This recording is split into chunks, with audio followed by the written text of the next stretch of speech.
Welcome to Establish the Edge. I'm your host, Mike Leone, back with Ben Gretch of bengretch.substack.com for our final edition of the offseason projection special.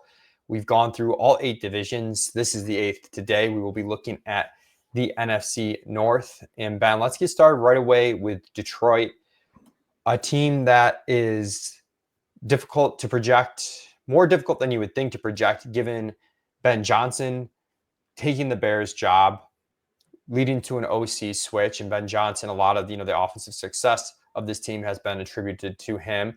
And then a team that was just frankly kind of pegged for some regression anyways. They averaged 33 points per game last year. That was like 3 more points than Baltimore and Buffalo, who are the next closest teams. Detroit's team total drops actually to a full point behind Baltimore and Buffalo in terms of their projected team total for the upcoming season. It's a little bit closer to league average. I still have them pretty high in touchdowns. So I think given the aggressiveness of their play calling and whatnot, they're going to be a team that exceeds their kind of median TD expectation relative to Vegas. But still a lot of ramifications for how that will affect game scripts. Team that's generally run heavy, but very efficient passing. With all that said, if we take a look at the play calling, I've got them at 64.2 plays per game. You're at 65.2. We're definitely pulling that back a little bit given their run heavy slant and then just some regression. You're pulling it back some as well, just not as much as us. In terms of the called pass rate, we both settled on 57%, which is an increase for them from last year when they were at 55%. It's the last show, so it's funny of me to do this, but the little behind the curtain thing that we talk about sometimes is that we just throw our stuff into this spreadsheet and don't really talk about it until we get on. My big note here is the same thing that you just said, that the touchdown scoring is very fascinating. They're now projected for the 6th most points for a team that last year scored 68 touchdowns, led the NFL. 57 the year before, 52 the year before that. I've come in hot on my team touchdown projections throughout this process, and I have them below 50 at that number with the 6th most points. And so it was frustrating for me allocating the touchdowns, not being able to get to 20 rushing TDs and 30 passing TDs, because that's sort of what this team is. They're going to rush for 20 touchdowns. They're going to throw for 30. And so that does change a lot of things. And I thought that was a great point that you made. I'm a little hotter than you on play volume, but we're both below last year's number and the year prior, which was they've been an aggressive team and they tend to play fast. They go for it on 4th downs. They tend to sustain drives. At the same time, you expect them to be a little bit worse. One of the big things is the offensive line is going to be a little bit less dominant. Brandon Thorne at Establish Run released his offensive line rankings recently. He ranked them 6th, so that's still good, but he notes that they probably won't be as dominant, but the bones are in place for a top 10 group.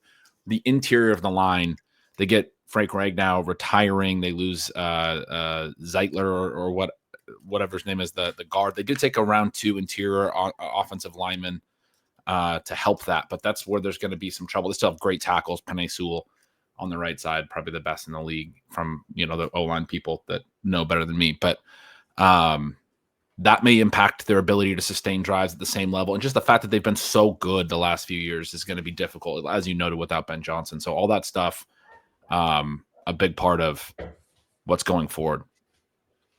Yeah, and we do get to Goff as one of those passers, pocket passers that we've hit on all series has been a theme. The pocket passers being over or undervalued based on what they did last year. He's one that we have as a little bit overvalued relative to what he did last year. I think his price has come down a little bit since early in the offseason, but we've still got him, QB 16 on underdog with the ADP baked in. He's QB 15 according to them, and someone in your home leagues that's you're probably going to go a little bit too early with the TDs likely to regress, but this is a team that should also throw more than they did last year, just given the game script expectations being a little bit different.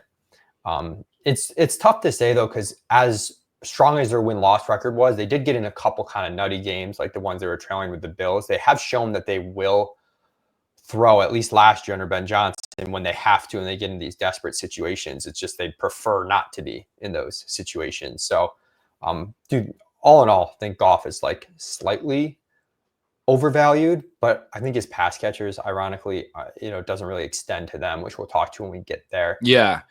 I think that's a great point, and I agree. I don't think I'm really on Goff with the complete lack of rushing. I think you really need to tell yourself the story that the pass numbers are, the potential can be really, really high, and it has been in the last couple of years, but that still doesn't give you a huge ceiling. I mean, especially in single QB leagues. I think it's a different conversation for Superflex, but I guess I just don't really think in single QB managed as well. I guess it's a different conversation in best ball as well, but single QB managed, to me, the ceiling is just not there. Like, it's just not worth even chasing. When you talk about Ben Johnson being gone and the potential for the TDs to regress, and it's just probably not the year for Goff to have a huge statistical ceiling passing, and he has to have that specifically for his fantasy profile to work. Let's go to running back, and it looks like you're on Team Silva here with Jahmyr Gibbs. Eyeballing the projection, Silva has said that Gibbs is his 101. Gretch, you're at 241 carries for Gibbs and 167 for Montgomery. So a pretty wide gap between the two. Also 76 targets for Gibbs and 38 for Montgomery. We have a much tighter rush split, 199 for Gibbs, 194 for Montgomery. And that's kind of the big question this year is, without an injury, how much more do they slide to Gibbs off of Montgomery? And even if you think they do, how do you place Gibbs relative to, the top half of the first round in fantasy drafts?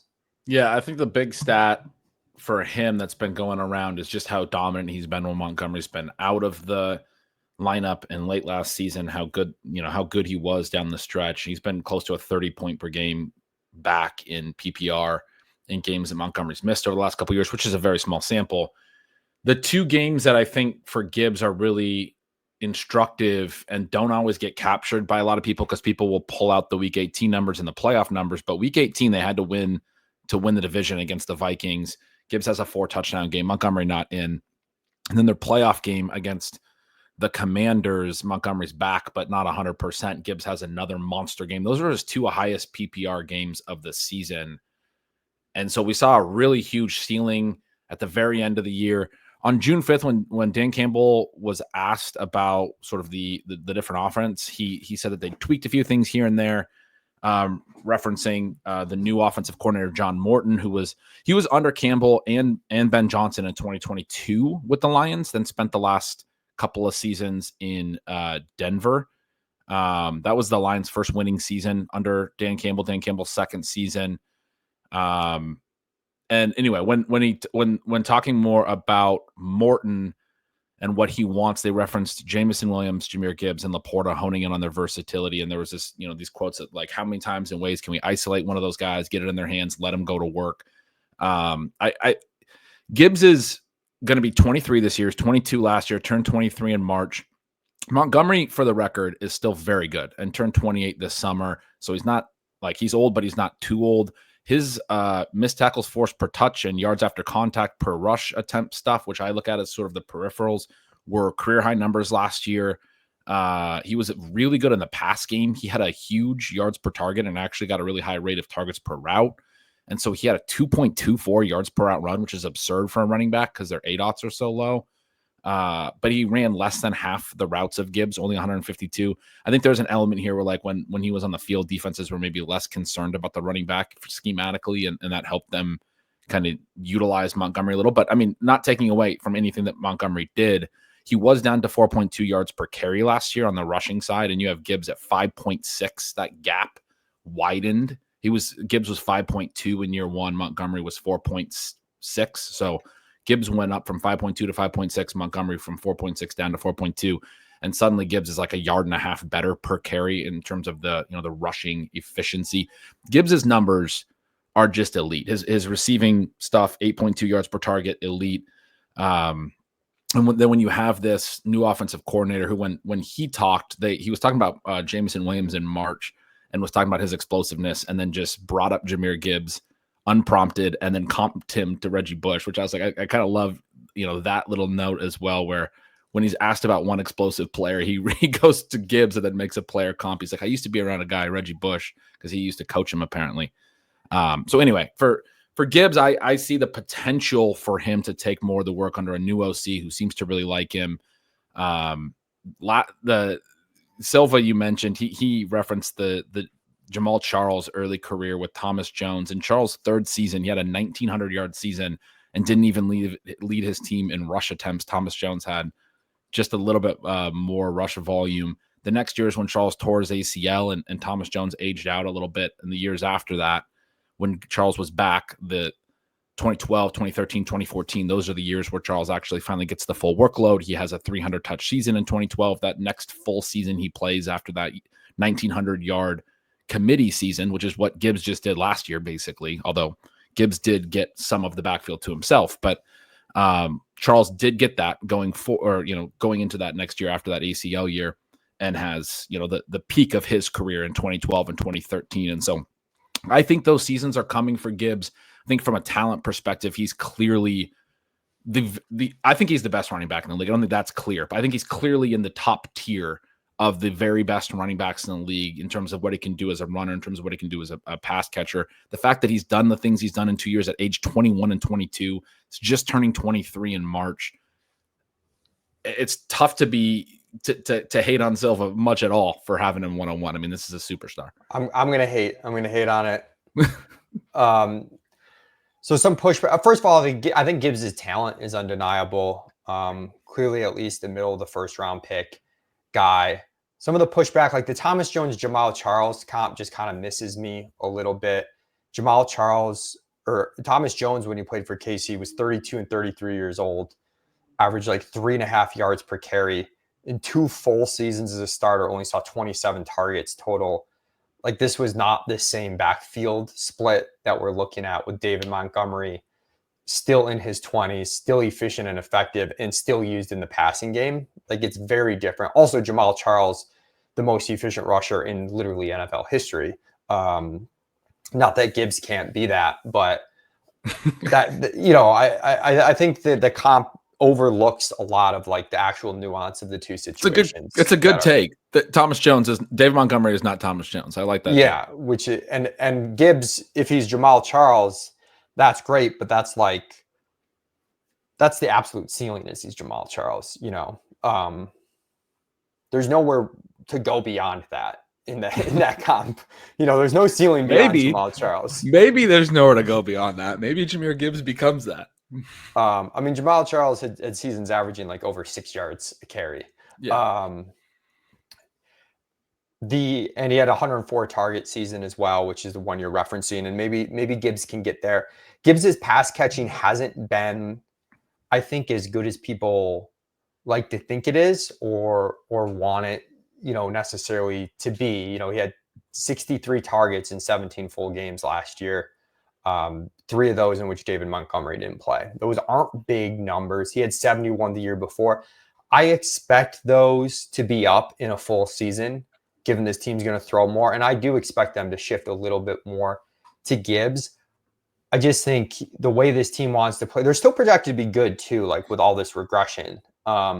So I think David Montgomery, you see in those scripts when they're winning, like I don't really see them just maintaining like a 65-35 split on the ground in favor of Jahmyr Gibbs in those situations. So we'll probably move some base carries from Gibbs to Montgomery, but I think these are all really, really good points. I want to be clear. Like I do think when you take Gibbs in the first round, you're running the risk of him being like kind of a small miss player. We talk about the small miss, big hit type plays. I like to target. I do think you run the risk of him scoring. He's going to have a high floor because of all the things and you're acknowledging that, of all the things that we're talking about, but him scoring a little worse than most of the other first round players, being like a second round type player. I guess from like the way that I play in those seasons, I don't think that's going to kill me necessarily. And then I do think what I'm seeking, or the reason I'm talking about him so favorably, is you're seeking I think it's pretty clear the potential is there for him to break fantasy football. And like, that's the part of it where you're like, well, if I get into that season, his age 23 year from his timeline. Now, I agree with you. David Montgomery's not going to go away. It's not Thomas Jones. I think that's a very good point. And the other thing to circle back, like put a bow on it, but you're comparing Gibbs to Bijan Robinson, who can break fantasy, to Saquon Barkley, who just did break fantasy. You're comparing him to Justin Jefferson, Jahmyr Chase, two of the best pass catchers imaginable. We just did the NFC West podcast where we talked about if you project a full season of health for CMC, does anyone have a higher ceiling than him? Probably not, especially in full PPR. He's going to beat Gibbs in reception volume for sure. And he's going to have a higher percentage of his team's rushing touchdowns for sure. So that's just the battle for me. It's not that I don't see the outcome for Gibbs. Gibbs ended up second in the NFL in half PPR fantasy points per game last year at the running back position, with David Montgomery playing 14 games. So it's not that the ceiling's not there. It's just that is a thorn that these other players who I think also have really elite ceilings do not have to deal with. Yeah.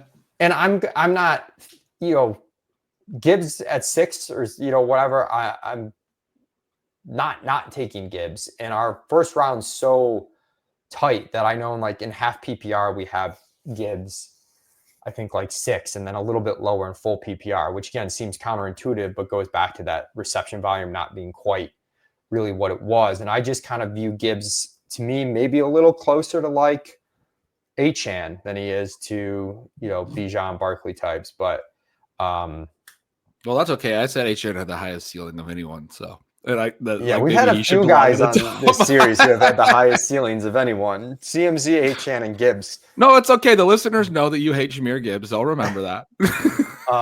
It's just I just the way I play fantasy, I'm not taking Gibbs 101. It's and clearly that's not an indictment against Gibbs. It's just sounds like it. Trying not to be too cute. I think it's just too cute of a play, personally. Okay. I think you want to take him 5-6, that's fine. But I just don't think it's the right play at 101. It is also interesting how you comes back to David Montgomery, who, surprise, surprise, given this conversation, I am drafting a lot of David Montgomery. My case for Montgomery is he finished last year in per game production at the running back position is RB13. Now, it's not a world-breaking performance by any means, but he's going, and all the games he played last year involved Jahmyr Gibbs. Gibbs did not hurt. He played a clean season. So to me, you're getting David Montgomery at RB25 on underdog ADP. That's a big drop off from where he finished last year when Gibbs was 100% healthy. And, the contingent value for these guys works both ways. Gibbs is the RB1 overall if David Montgomery is not there. I will say that. But David Montgomery also has a big ceiling. At least a top 10 running back if Gibbs is not there. If Gibbs is out. So, and you don't have to be, you can be pro both of these backs. I think last year that was actually our position. I think we talked about this on this exact podcast. You could like both of these backs, at cost. And Gibbs' cost, to be clear, his ADP is not 101. It's middle of the first round, and I think that's absolutely fine. And I agree with you. I think Montgomery's a fine play as well. I mean, I do think I think he's a small hit, probably, right? And then with a lot of the small hits, you don't get a ceiling, but I think you just made the right case that there's actually a ceiling here as well that is being missed. And so he's underpriced because there's this really dynamic backfield made, and he may just lose work even in the base case. I mean, I do think if I was going to counter your counter, that's the one thing that I just think with a new OC, there's the potential that they're just we have to get the ball into Gibbs' hands more. He's a game breaker every time he touches it.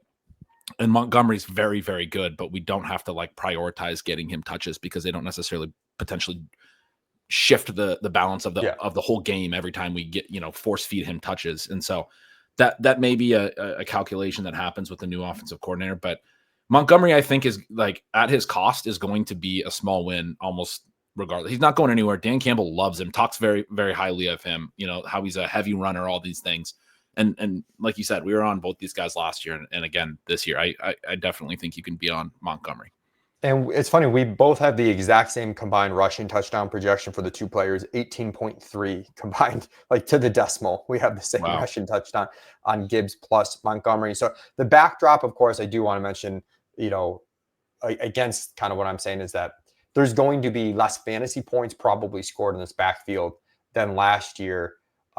So saying David Montgomery was RB13 as the upside, we do expect him not to be RB13 again if Jahmyr Gibbs plays the full season, because we're expecting less fantasy points. It's just still, but you get the scenario where they're the clear 1-2, like Craig Reynolds is still the RB3. The RB3 is not going to be involved if, like maybe a little bit, but not going to be meaningfully involved if one of the top two is out. Like they're in this depth chart, and this is still a favorable offense for running back scoring. So both of their individual profiles like are strong at the base because they're going to consolidate basically all the running back volume and then include this contingent ceiling you're talking about. And so you can play them both that way.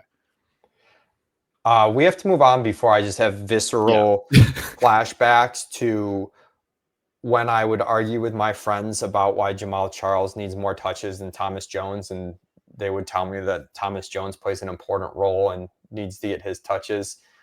There were some heated arguments back in the day. I feel like history has been on my side there. So I'm pro Jamaal Charles for sure. Is really the key outcome the key here. Point. All right.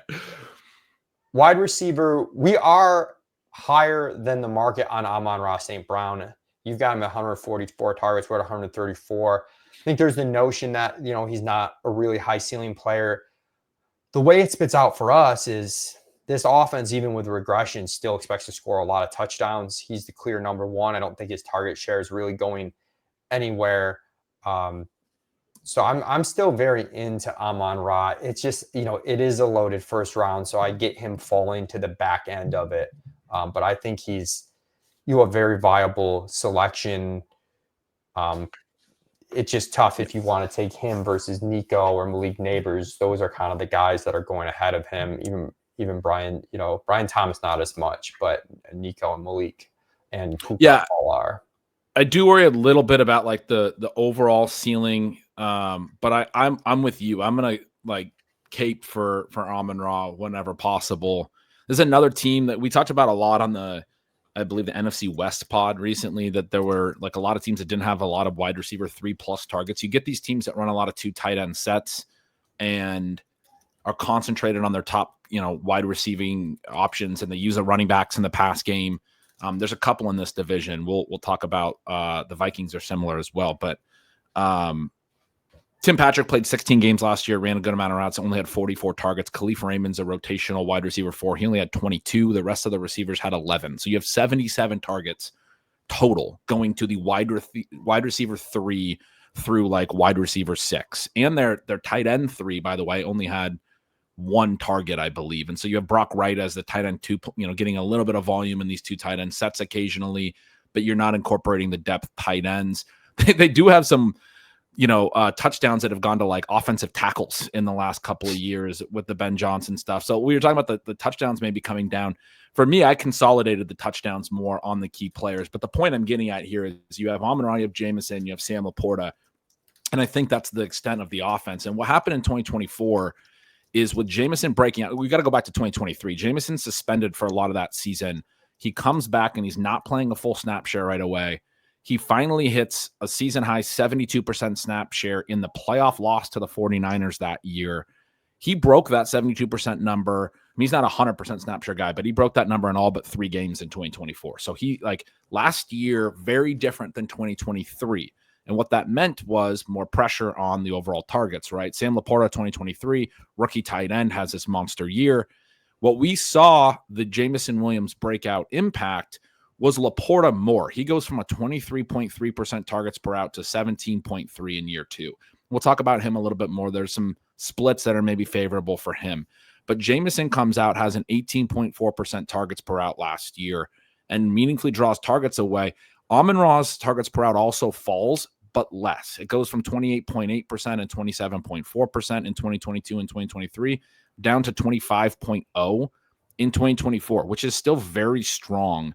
And the way that I would say this and the way that I'm kind of talking through this is sticking at a 25% targets per route in an offense with a year 2 tight end like LaPorta, who had actually broken out now at this point, and Jamison breaking out is a positive for Amon-Ra St. Brown and what he is. This is a legitimate slot superstar. His yards per out run did fall a little bit because of the targets per out falling, but his ADOT actually had risen a little to offset that. 2.29 yards per out run, still very good. The 2 seasons prior, he's 2.4 plus. The 3-year sample shows that this guy is a superstar. And importantly, last year showed that he can succeed statistically in a big way, even in a really, concentrated environment where there's a lot of good options. And to my point, I mean, LaPorta has that great rookie season going into 2023. I think with the Jamison suspension and all that, people were too low on Amon-Ra. I know we liked him on this show 2 years ago. Going into last year, I thought his price was a little rich because you did have the LaPorta breakout already, and now you have real competition and the potential for the Jamison breakout because he closed well in the playoffs in 2023 and those things. Now we're going to 2024, and his price has kind of overcooked the other way. So to me, the way that the market has played Amon-Ra each year has been a little bit off, because now we're at the point where he actually established that even with Jamison being good, even with LaPorta being good, he's still a dominant, target hog. I think he's a really nice play in PPR, full PPR, especially because you're going to, need the receptions to really play up. But there's so many good profiles, as you said. So I understand why he slid a little bit as far as the pricing is concerned. It doesn't make him a bad play. He's not a boring play in the second round. Yeah, and to your point, maybe like the true like 96 percentile plus ceiling isn't as good as some of these other guys, but really high floor play, which isn't a bad thing, necessarily. So let's look at Jamison. You mentioned he broke out in a real way last year.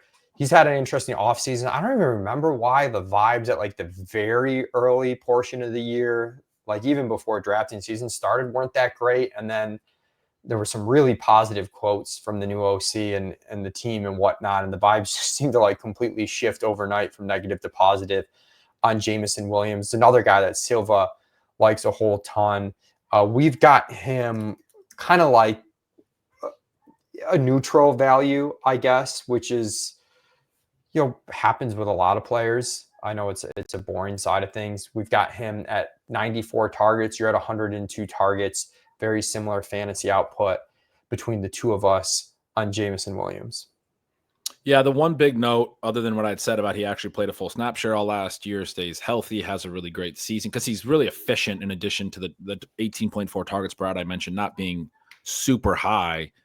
The big note is that his ADOT fell from 16.0 the year prior to a much more like average 11.6, which really, he still gets the deep targets, but it signaled more underneath targets. Many were on drag routes to use his speed horizontally, and he was really great after the catch. And he didn't even necessarily break a bunch of tackles or anything or have a high evasion rate. It's just like they were good at getting him on the run, catching the ball. Now, some of that could have been Ben Johnson. I'm like mildly concerned about the impact without him. But when you hear the new OC constantly talking about how explosive he is and wanting to get the ball to him, you still feel pretty favorable about that. 11.4 yards per target on a low ADOT is really, really good. I think there's some volume concerns to him overall, right? But I also think there's contingent upside here. It's kind of similar to the running backs where things are so concentrated. If either LaPorta or Amon-Ra were to miss time, I do think it just means that like they would have to focus more of their offensive, their passing game onto Jamison Williams. So I think, overall, like you said, a nice play. And part of the reason the volume is concentrated, we don't really have a clear wide receiver 3 that's going to make a meaningful dent in targets.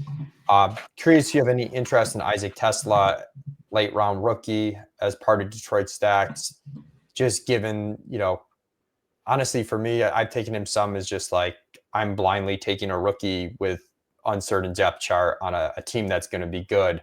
Not even so much about anything to do with Tesla specifically. Yeah, I mean, round 3 draft capital, probably a big part of that. Definitely athletic. Had a huge yards per target last year.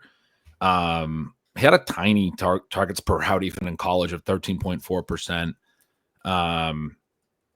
Brad Holmes, the GM, talked about how he really liked what he saw at the Senior Bowl, called him a pest. He was like, annoying the DBs and these things. It seems like he was sort of like one of these Senior Bowl guys. We see these guys every year, and some of them end up being good in the NFL, for the record. But got out there with the other competition at the Senior Bowl and made a name for himself a little bit. I have a hard time when he struggled to earn a lot of volume in college, but at least the yards per target was there.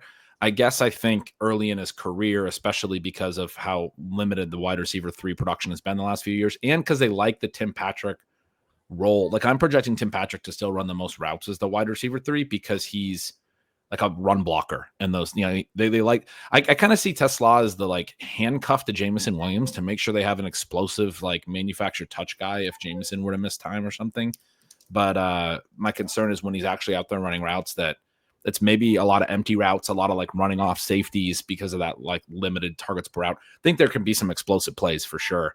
I give him good efficiency numbers, but I do have him for a fewer targets than you guys, and you guys aren't projecting a huge volume season either at 38 targets, and I got him at 27. It doesn't. I mean, it's possible that he hits a little bit, but my worry is even if he hits on some of these explosive plays, it's like a 2-catch, 45-yard, 1 touchdown game. Yeah. And that's why I'm mostly just using him in stacks as opposed to like an upside rookie I'm taking all over the place. Levitan just dropped a note in our Slack from a Dan Campbell press conference today.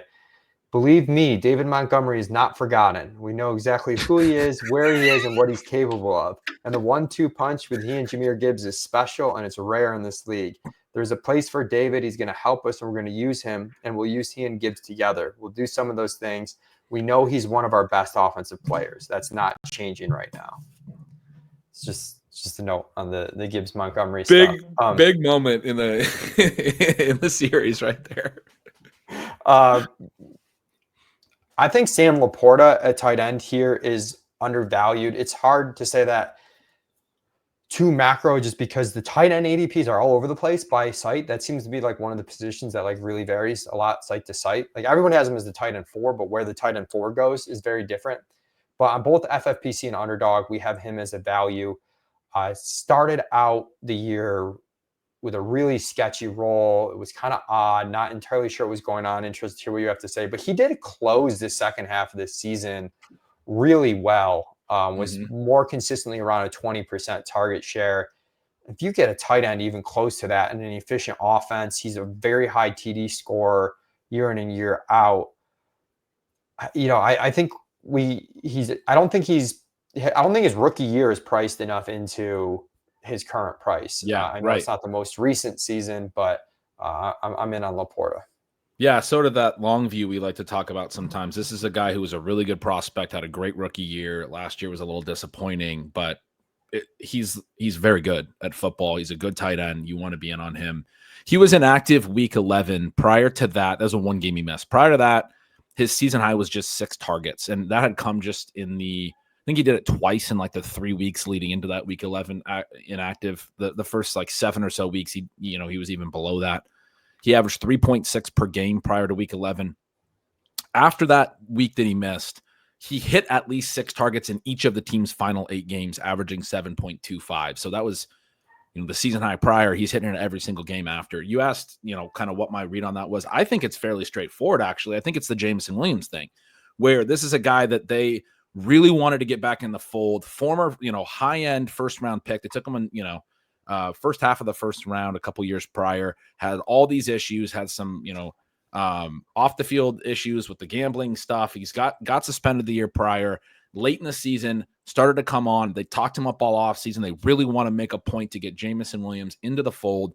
I think early in the season, they were doing so much to make sure that Jameson Williams was, going the right direction in 2024 because he was a key part of their offense, that they weren't really doing anything with Sam LaPorta. And that's just kind of what happens to tight ends sometimes when the receivers are really hitting in an offense. You already have Amon-Ra St. Brown. You have the running backs as key players. They get asked to block a little more. All those things can happen to a tight end.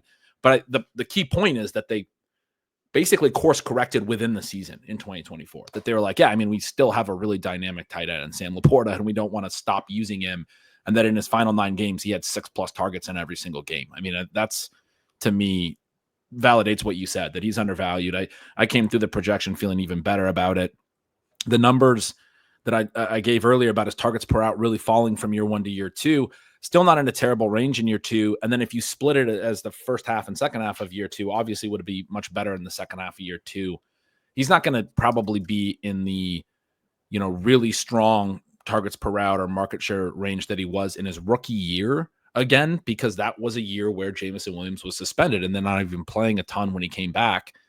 But he's going to be better than he was last year. I agree with you. I don't think the 2023 season's being factored in. And when you kind of average those things and put him in it's not a great tight end class. I mean, it makes him a pretty strong tight end 4 this season. And I like taking him if you miss out on one of the big 3.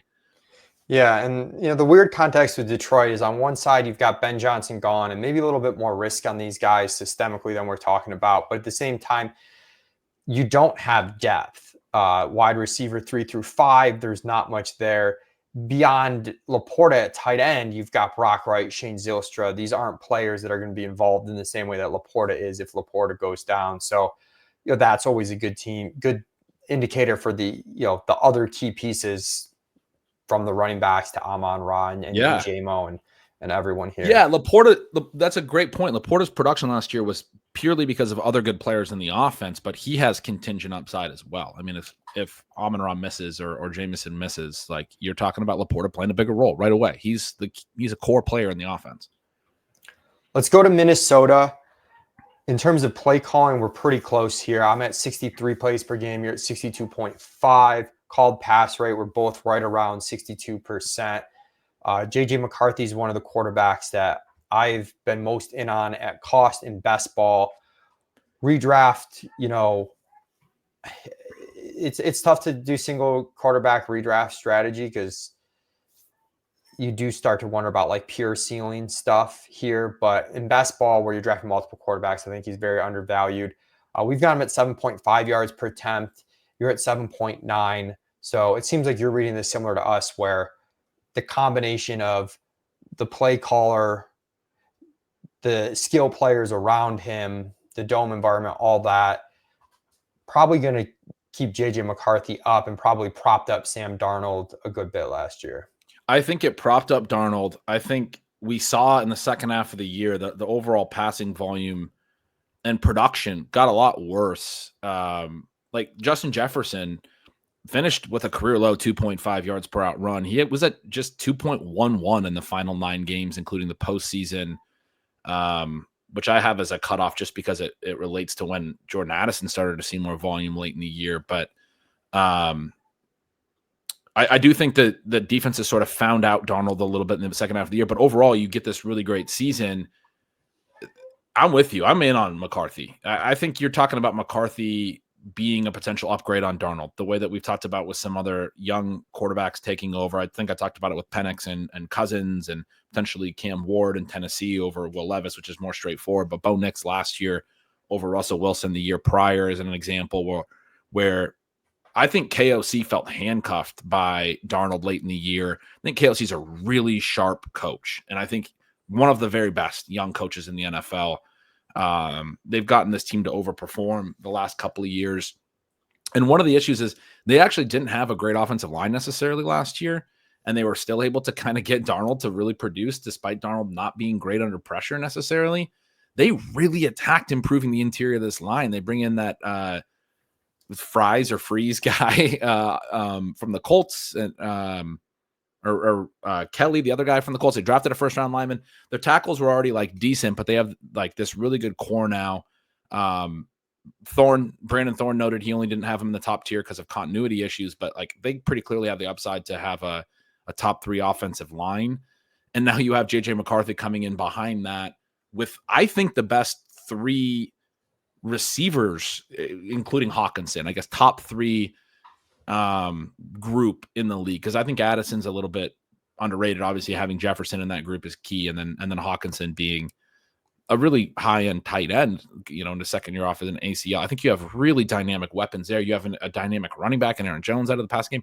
I mean, the last thing I just want to say on McCarthy, I think there's this vibe he's a rookie QB, but it feels meaningfully different because he's been in the meeting rooms all year. And one of the big things in February, the GM Kwesi Adolfo-Mensah called he called JJ McCarthy conversational in our offensive language, said he understood the why behind the thing, all these things. That wasn't actually the point I wanted to mention, though. It was that KOC reportedly spent an hour with JJ McCarthy every week last year. He blocked off time in a busy schedule for one-on-one meetings to keep him engaged in the development, sort of that long-term planning, despite the fact that they were obviously trying to win in 2024. But that was cited as a reason that McCarthy has gotten to this, more advanced understanding of the playbook and those things. I think, again, gets back to me believing that KLC is a really sharp coach. I think that was super forward, looking and forward thinking and smart to spend an hour a week when these coaches don't have a ton of time. They have 6 days between Sundays and they got to install a whole new game plan and all these things. But he blocked off an hour every week to make sure he was, keeping JJ McCarthy engaged, even though McCarthy was on IR.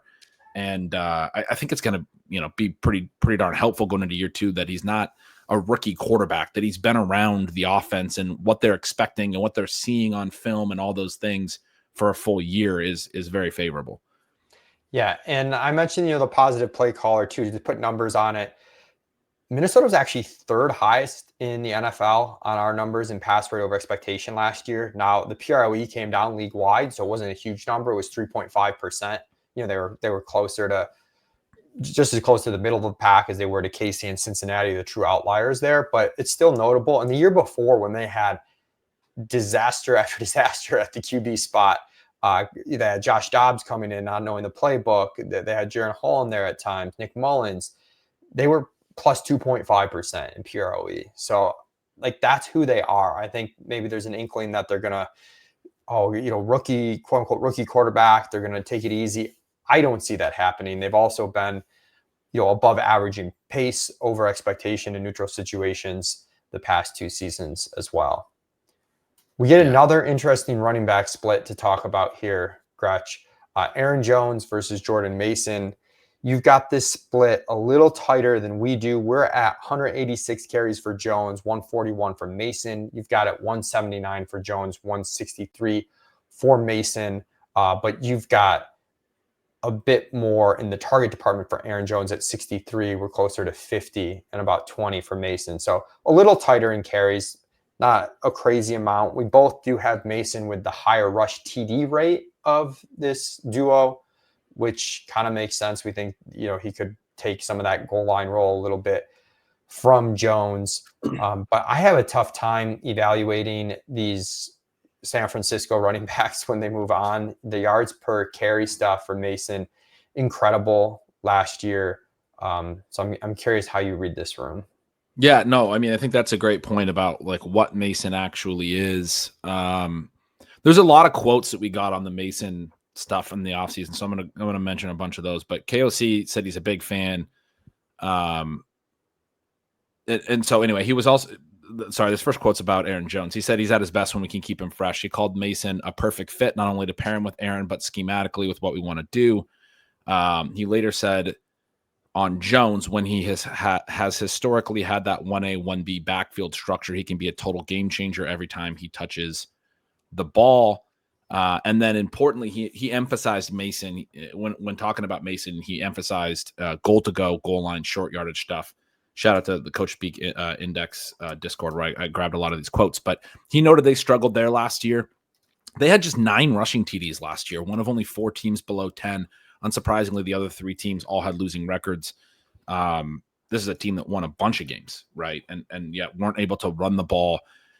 It does seem like they brought in Mason because he's one of these heavy backs, like the David Montgomery thing they see in their division, and they want him to be able to run in the red zone and those things. They like Jones a lot. They talk about him in as a KOC mentioned particularly his work in the pass game and as a pass protector. So I mean, I do have I actually have a wider gap on targets than you guys. So I have a big role for Aaron Jones in the pass game. I do think they're going to use him as a dynamic player in space, but I do think it's going to be pretty situation specific to a degree, not entirely, because KOC has also said that they don't want to be too obvious with what they're doing. He said that Mason probably doesn't get enough credit for being a good pass blocker. So they have talked about potentially using Mason in the pass game as well. But just a lot of those quotes that they've brought up, and then the fact that they really improved the interior of the line, I think is really favorable for Mason. Mason's the one that I really like playing here. I love Jones, and I do think he's going to have a lot of targets. I think he's I love his, his dynamism and his potential to score a lot of fantasy points quickly. And I do think he can still have a red zone role on the outside runs and on the pass stuff. He's caught a lot of touchdowns over his career. But I think Mason's pretty underpriced based on all these comments. And I do think they're going to use him quite a bit. I think he's got the potential for a strong rushing TD role. And I do think because they really upgraded the interior of this offensive line and do want to be able to run the ball to a degree, that Mason's, especially they both have contingent upside. This is similar to Detroit, and Ty Chandler's still the RB3 here. They didn't really like Chandler last year. The other quotes that KOC had was like, we had to get a second running back because we didn't have one. But I think they're going into this year thinking they have like 2 running backs, not 3 or more. Very similar to the Lions stuff where they both probably have contingent upside on each other. But I think Mason's in the case where Jones might miss could be pretty meaningfully strong because he could really be a workhorse behind a really good offensive line. Yeah, I'm definitely making a note on that. And the way we another have minor it, note, we do have Aaron Jones a little bit more favorable, I think, relative to market than Gretch does. But the note on Mason being underpriced, it's a different cost on different sites. Underdog's got these two priced a lot closer together. And FFPC, they're like 2 full rounds apart. So that's I've seen them as far as like 3 to 4 rounds in some drafts on some sites, which is, that's when I think you really want to be on Mason. The last note I was going to say is just they didn't give up a lot in trade to get him, but the 49ers had put a second round tender on him. So if anybody signed Mason, they had to give up their second round pick to the Niners. It basically said, we're not going to do that. But once that tender expired, he would have been, I think, able to be signed elsewhere, and they weren't ever going to be able to afford him, really. The Niners have, they let Debo go. They let a lot of guys go this offseason. Financially, didn't have the ability to really do that. With Garendo looking good and CMC under a big contract, they didn't really have the ability to give Mason the contract he deserved. So anyway, the Vikings, rather than waiting for that tender to expire or anything, went out and traded not great draft capital, but I do think that's important context in terms of what they did trade. They traded for him to make sure they were the ones to get him on their roster, and then gave him the contract. And so I do think the draft capital is maybe something that went and traded is something that's being held against Mason, maybe a little bit for some people, but there's some context around that with the tender that I think they actually wanted to go out and get him. And I think that's favorable. Justin Jefferson, you've got for 161 targets. We're at 141. Clearly top half of the first round player. We talked about Chase, in the recent episode when we talked about Cincinnati, and Chase, just the efficiency there and the willingness for Cincinnati to throw so much has him as probably the top overall player. But I wouldn't fault anyone if they had Jefferson 1. I was a little more lukewarm on Jefferson beginning of the offseason, but sometimes I feel like if we put our true feelings into these projections on Minnesota, they could be extremely optimistic on Minnesota, which would be more pass attempt and even more pass efficiency for JJ McCarthy. And Jefferson, to me, is the best wide receiver in the NFL. Just they use him at all depths. He wins at everything. Touchdown upside, big playability, high catch volume, everything. So I think he's ahead of CD for me and kind of a 1B to Chase.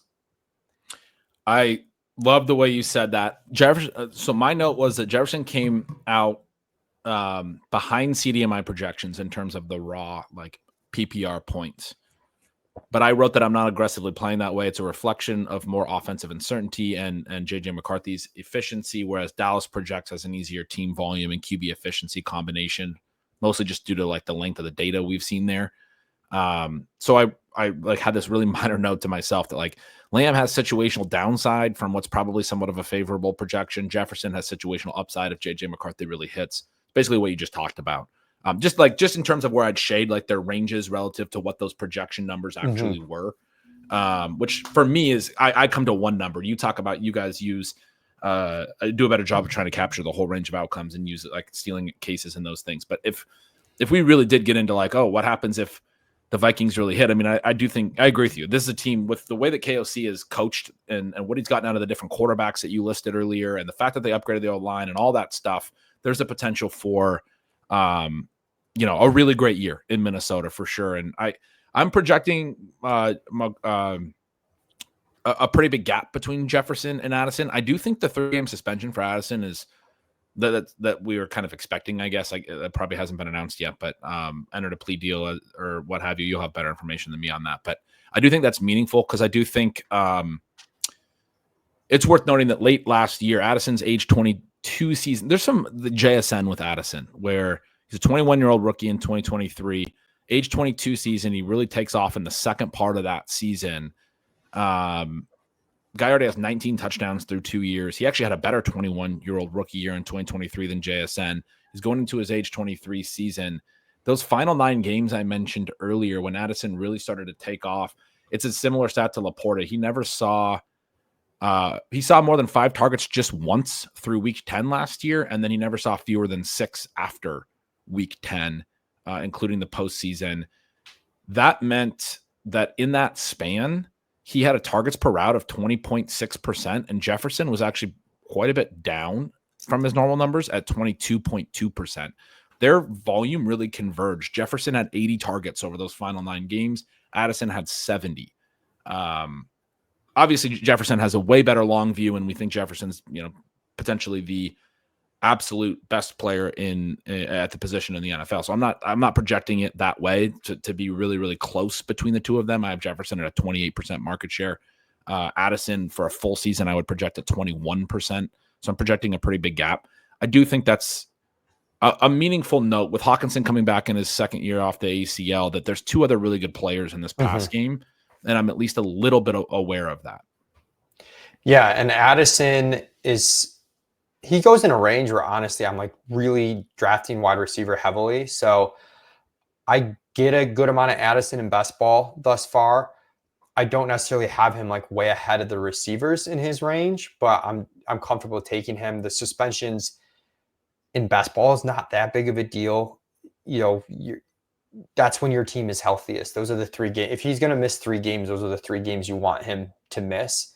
And there's not really a risk of the role reduction. When he comes back, you should slide right in. Behind him, there's not a ton either. You get Jalen Nailor kind of as a slot play. Curious if you have any thoughts on the rookie Ty Felton there, and if he could challenge Nailor for playing time. I think he may. I basically think they're both going to play a little bit, and then I mentioned this when we did the Lions, but this is another team where very little wide receiver 3+ volume last year. Nailor had 42 targets. Only 2 other wide receivers saw targets at all, and they combined for 19. So 61 total between the wide receiver 3+, even fewer total than what Detroit had. They're going to be a little bit of opportunity when, if and when Addison is missing the first 3 games, a little bit of opportunity for these guys to maybe get a foothold. But Addison missed some time last year as well. And, Nailor was doing a little bit. So, I mean, the fact that he finished with only 42 targets, I think really gets back to this point that this is going to be a concentrated passing game on Jefferson, Addison, Hawkinson. I really like Addison too, as you said. I do think, just to wrap up what I was saying, the favorable stuff, that I think the perception of him right now is highly influenced by sharing the field with Jefferson, both in terms of what he's done so far. We're not accounting for that enough, and kind of discounting his ceiling into the future. Whereas I think if Jefferson were to miss time, I think Addison would be the clear number 1. This is a former first-round pick, won a Biletnikoff in college, was really good in 2 different colleges, and then has been really good immediately at the NFL level with multiple quarterbacks, and even cut into Jefferson's targets late last year, even though I just said that I'm not discounting Jefferson on that. But that's a very favorable note on Addison, that late in his age 22 season, he's taking target share from Justin Jefferson in a meaningful way, 70 targets over a 9-game stretch. And so this is a really good 23-year-old year 3 receiver after he gets back from a suspension. And because of that, I don't really have a lot of interest in the wide receiver 3 like emerging. And with the volume so concentrated, I do have interest in TJ Hawkinson. Similar to LaPorta, just think these 2 guys as a parent kind of underpriced a little bit relative to the market. You've got Hawkinson at 112 targets, we're at 98 targets. In terms of tight end premium points, like FFPC, you're at 226. We're at 202. I end up taking him a lot in best ball, where it ends up being, I want to get this right, but in terms of the round that it's in, he goes pick 88. So that's, what round is that, Gretch? Help me. 88's the 8th? 80, yeah, it's like the 8th round there.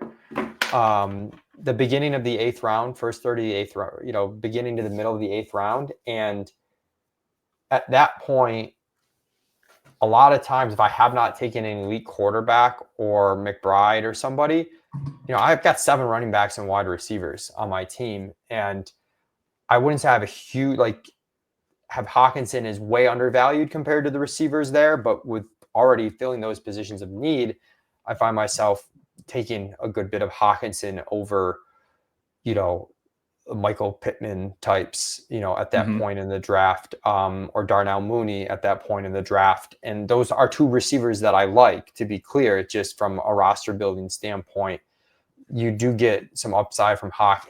This concentrated offense that is going to throw more than I think people give credit for.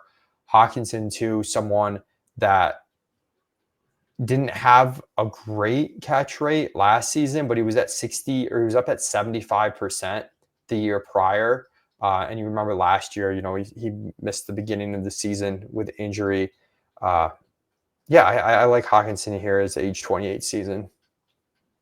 Yeah, very good shortened season for a guy coming off an ACL. 19.7% targets per out is good for a tight end. 7.7 yards per target in his normal range. Good, not great, 1.52 yards per route. It looked more like the Detroit version of himself than what he had done in the early Minnesota years. But again, coming off an ACL. And all of those routes came during that stretch I mentioned where Darnold was getting found out a little bit more by the league, and at least as far as that's my opinion. If you follow that opinion, obviously I mentioned Jefferson had some significant splits over the second half of the year.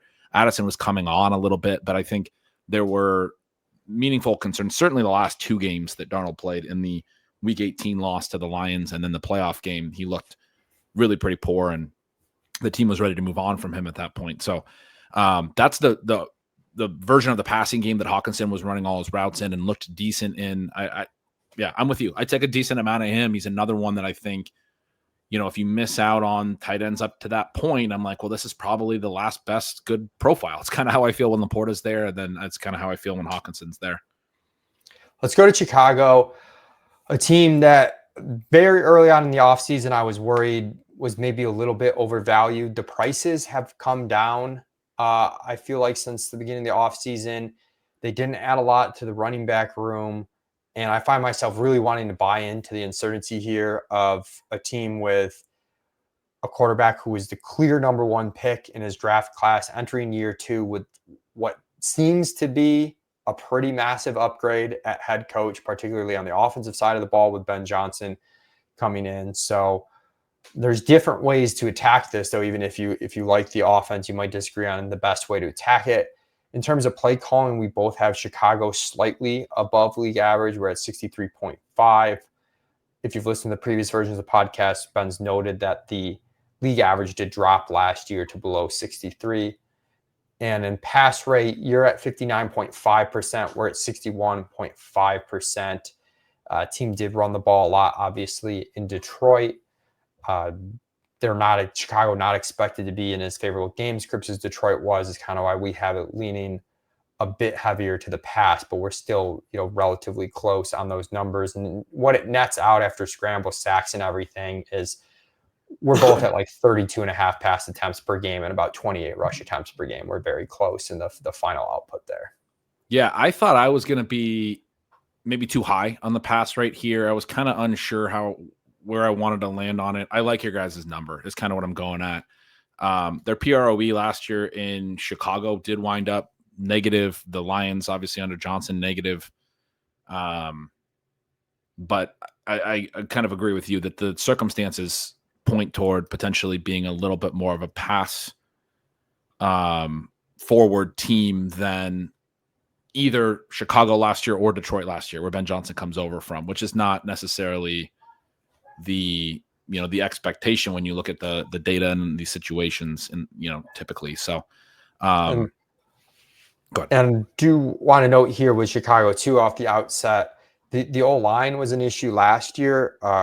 Thorne released his OL rankings, has the Bears 7th, says they made the most significant improvement among all units from last season. Yeah, brought in Joe Tooney from the Chiefs, brought in Drew Dahlman, I believe, from the Falcons, Jonah Jackson. So remade the entire interior of the O-line, also added a round 2 tackle for depth, like a bunch of O-line improvements.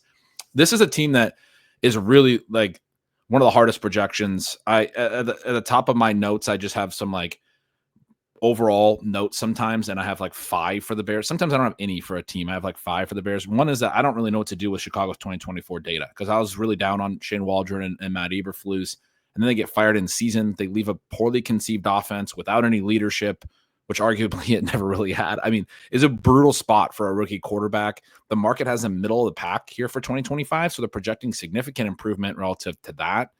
I think with the different players, and you bring in 2 rookies in Colson Loveland and Luther Burden, it's really hard to dial in the target shares in this pass game. It's also really hard to dial in the carry shares in this run game. The other random overarching note, Ben Johnson has talked this offseason about Caleb Williams' history dating to high school being in shotgun.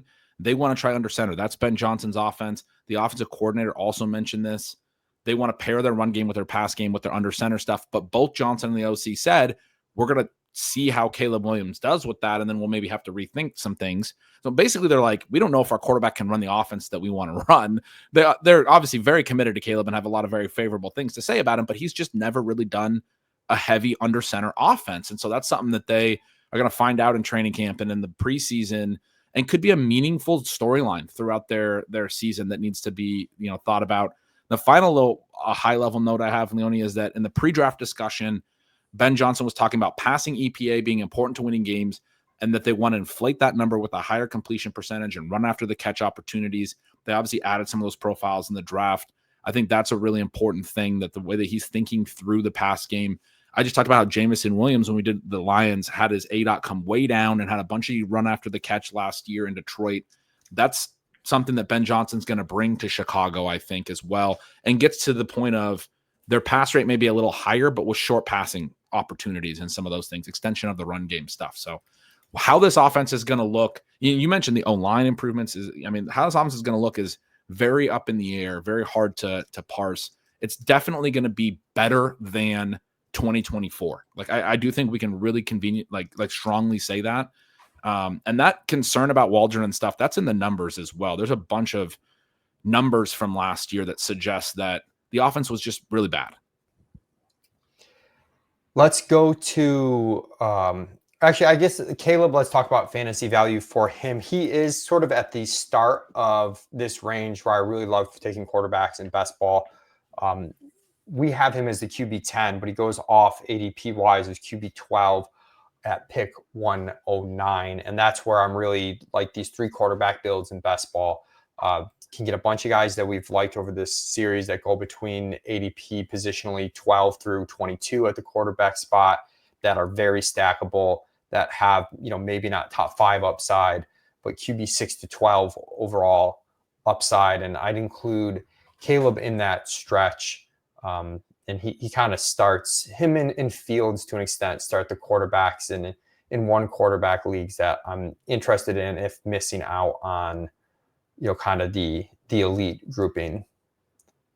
Yeah, he's kind of a, pray that the profile shines through in year 2 kind of a pick. Maybe a little bit like for, how Bryce Young's year 2 ultimately went. But I do think we can be a little bit more optimistic that his rookie season was just purely situational. He missed a lot of throws last year. I will note that he missed a lot of throws that could have been big plays. I'm a UW guy, but and so maybe I'm a little biased towards Rome Odunze, but I will note that a lot of those went to Odunze. He missed the whole shot between a cover 2 cornerback and a safety like 5 times last year that could have been long touchdowns, and it was like 4 times to Rome Odunze and then once to Keenan Allen, where he's just like sailed this throw that they got open down the sideline. It's like one of the few plays that actually worked effectively for the Bears at times, and Caleb just kept missing that throw. I don't know if that's just being sped up in the pocket because of everything else that was happening all season, and they're not typically being open routes. But I mentioned there's some stats that support this offense being really poor. One of them is Caleb Williams took 16 more sacks than any other QB last year. Now, some of that's on him holding the ball too long, but some of that, when you look at the individual profiles of the receivers, is on the fact that like the routes concepts could not have been very promising, from the fact that all of them were way worse in terms of stuff like targets per route. Like and some of that does drive back to, okay, the sacks and chicken before the egg kind of a thing. If they're running routes and not getting a target, that's because they're not getting open, or that's because Caleb's holding the ball too long and not seeing them, or what have you. But every player in this offense basically had, Rome Odunze is a first-round rookie who has, a 1.18 yards per route run. That's not great, but I think requires context. Keenan Allen's per route data, targets per route, way below his previous numbers. Okay, maybe he's just old. Cole Kmet as their tight end, massive career low in targets per route. He's around like 10%, even way below his age 21 rookie year. He's never been below like 16% targets per route. So he's just apparently running a ton of empty routes.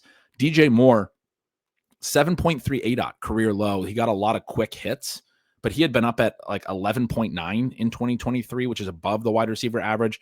2 of the 3 years prior to that, he was at around like 14 ADOT, which is well above average. Those are his final years in Carolina. It's not a typical profile to have a 7.3 ADOT. And it's also like the only reason he caught 70% of the passes that were thrown to him. But Keenan Allen's at a 58% catch rate. Rome Odunze is at a 53.5. Again, like not good in terms of even the catch rates. To me, when you have everybody in the offense showing like meaningfully career lows in some way, DJ Moore's ADOT being way down here, we're not getting him the ball down the field. Keenan Allen's targets per route being way down here over his career. Yeah, maybe he's just old and bad now, but also Rome Odunze as a first-round rookie not being able to do anything. Also Cole Kmet, like supposedly right in the middle of his prime as a young tight end, having per route data that's like 6 percentage points below his previous career low. That to me speaks to the offense probably, the route concepts probably not being very favorable, which, I mean, yes, Caleb also misses throws and those things, but I think it leads to, and he holds the ball too long and all that, but it leads to, okay, here's why I'm taking too many sacks. Here's why there's all these issues. And then also you just think about what are we talking about during the week and how are we making adjustments and all that stuff in a rookie year. Apparently Shane Waldron didn't want to watch game film with him. And then again, gets fired in season. The head coach gets fired in season. So you don't have who's now coaching the team, who's coaching the quarterbacks. And it becomes a really tough situation to expect Caleb Williams to rise above. And so I do think sometimes we give too many caveats and too many, this wasn't his fault, and get too defensive of players. But I do think this is a situation where when you factor in all of that, and then you factor in that in Ben Johnson's numbers, he has shown his offense's numbers, an ability to create great opportunity for pass catchers and great run after the catch and all of those things. I think the hype behind Ben Johnson is valid based on what you see in his offenses, and you see the improvement on the offensive line. You see all of that. The situation goes from 0 to 100. I mean, it couldn't be a bigger switch in terms of what it means for Caleb Williams. So I'm in on him. It's very hard to tell what he's going to be this year, but I'm in on making the bet. Yeah, we see that similarly. I am glad you brought up, though, by him missing throws, because there is a risk element here that maybe he's just not, as good as we all hoped he would be and expect him to be. But ultimately, the uncertainty probably in our favor. That goes to receiver. DJ Moore starting to fall to like middle of the fourth. I've been in on that. We've got him for 111 targets and 202 full PPR points. You're at 121 targets, 217 full PPR points. For Rome Odunze, we're at 101 targets. You're at 98. You've got a bit more in the way of Luther Burden. We're at 69 targets. You're at 81. Burden's interesting too. If you had asked what the biggest ETR fade was 2 months ago, it was probably Luther Burden. Without changing anything, we're now ahead of ADP on Luther Burden. So it's completely come back to us, and now I'm drafting him. And I know people think it's boring, but it's not like a binary in out on some players. There is like a cost adjusted, point at which you're willing to take the risk and not willing to take the risk. And at that point, that the point that it's gotten to now, definitely willing to take the risk. I'm not sure how much that ADP drop is due to the soft tissue. He had a mini camps, that injury, but he's expected to be fully ready by the start of actual training camp. So yeah, there's a lot going on here. Rome Odunze, the disappointing year one, but amazing draft capital. And could be a sophomore bounce back. All these guys get the benefit of the coaching upgrade. So a lot to digest, Ben, here. I've been buying kind of all the pass catchers just because I've been trying to not a single one crazy above the other, but just collectively a little bit overweight at their current prices. Yeah, agree. I think Odunze maybe is the one that I'm like, I have the hardest time with, because even though I think that 1.18 yards per route requires context, it was a really high rate of uncatchable throws. I do think it probably also reduces the pure ceiling. I think the concern with him as a guy who wasn't like an early declare, he got a really good draft capital, but he was a 4-year player, was that he might be very good and polished, but not great. It was very somewhat similar to Corey Davis years ago, had a great collegiate profile, but because he was a 4-year player and goes in the top 10, he winds up, or I guess the concern would be, does Rome Odunze's career look like Corey Davis's a little bit, which is good, but not living up to the top 10 draft capital, essentially. And another guy who wasn't an early declare and needed the 4 years in college to get to that level of draft capital, basically, is the way to think about it, I think. And I'm probably a little bit concerned about the pure ceiling for Odunze at this point, and particularly in an offense where the new regime comes in and grabs 2 pass catchers in the first and second round, right? And so Burden has had the soft tissue thing that's caused the price to fall, but I do feel like he feels like a smash going through the offseason quotes, again, relying on Coach Begindix a lot here. But Ben Johnson talks pre-draft about wanting to create easy pass opportunities. And then post-draft, he's gushing about Luther Burden's stop and start, his ball in hand, his playmaking. He calls him explosive. The offensive coordinator comes in and calls him explosive. All this stuff about Ben Johnson creating these run-after-catch opportunities for Jameson Williams, where Jameson's ADOT really fell last year and got him those opportunities. You got the running backs in Detroit really involved in the pass game, and I do think, I think we skipped the running backs here, but they're important. I was so excited to talk about Caleb. I did. We will circle back on the yeah. But I mean, I think Burden factors into that as well, because the big knock from prospect people is that too much of Burden's production in college was manufactured. And that's looked like other busts in recent years, like the N'Keal Harry stuff and some of these guys, Laviska Shenault, some of these guys, and I've liked a lot of them. Burden's production, I mean, not even like necessarily through the roof, but was good. It's notable that he was supposedly a really high-end prospect out of high school and had really good offers, but decided to stay at Missouri because kind of his home school, never transferred away, had opportunities to, and then had to play with sort of like worse quarterbacks as a result. And maybe that's part of why his downfield stuff never really materialized. He obviously still gets good draft capital. I guess my whole point on him is you have all this stuff in the profile, the prospect profile, that's concerning that, oh yeah, a lot of this is ball in hand stuff. And then he goes to a team where the coach is like, we want to do all the ball in hand stuff. And we drafted Luther Burden because that's what he does. It's really hard for me to see him not being a huge part of what they want to do as they install the offense. I think the big question is, how big is his role? But I'm pretty confident Luther Burden's going to have a role right away in year one. And I think people are probably too caught up in the limitations of the profile and not seeing that there's like real ceiling here too. If he also has downfield stuff, if Odunze is kind of a bust, if, DJ Moore is an issue. The Moore thing, I talked about the low ADOT last year. The thing that's been thrown about with him is that there's some body language stuff. That quote, by the way, came from DJ Moore himself. He was acknowledging that he was told by Ben Johnson that the body language stuff just can't happen and that it was nipped in the bud. And he was basically coming out and saying, it's not going to happen again. I'm not going to let it happen again. I think that's a pretty notable thing too, where it's not a coach talking in the media saying this guy has bad body language. It was the player saying, this is how our new coach wants to do things. And it was, interesting. It's a different approach and I'm on board. Like I'm not going to do it again. I'm totally fully on board. So, I mean, I'm not taking anything negative about that as far as DJ Moore's concerned. But again, just a ton of uncertainty. I mean, he's one that I don't mind taking in the range where he goes, but a lot of uncertainty with, multiple young receivers behind him. Yeah. As far as the personnel allocation here, and we'll do running backs at the end because I think it just makes sense to talk about the tight ends now while we're talking about the wide receivers, because Loveland's one of those, rookie pass catchers that they add. They also have Cole Kmet. do we see what's the breakdown between 2 tight end stuff versus 3 wide receiver stuff? If Burden breaks out, is that at the cost of Adunze? Is it that at the cost of Loveland Kmet because they're playing more 3 wide receiver stuff? It's difficult to sort of discern, and you've hinted at that, but let's talk about it more in light of getting the tight ends involved in the conversation here. Yeah, the Lions ran, I think, the third most 2 tight end sets last year. The talk after they drafted Loveland was they definitely want to be able to do that in Chicago. Ben Johnson's offense wants to be able to feature some of the 2 tight end sets. Loveland gets great draft capital, has a really interesting per route profile, like a really high rate of targets per route last year for a tight end.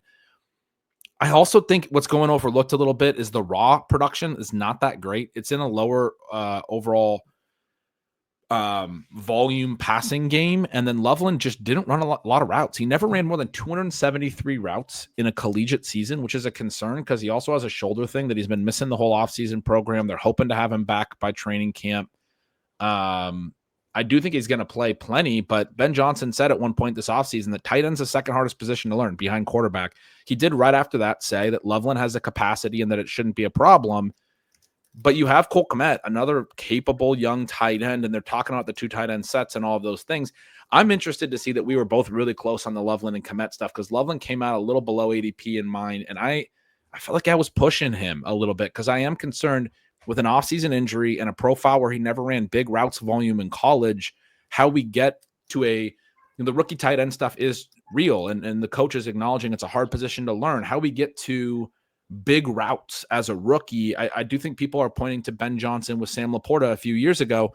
Sam LaPorta, by comparison, finished his college career with back-to-back 300-plus route seasons in a low-volume Iowa pass game.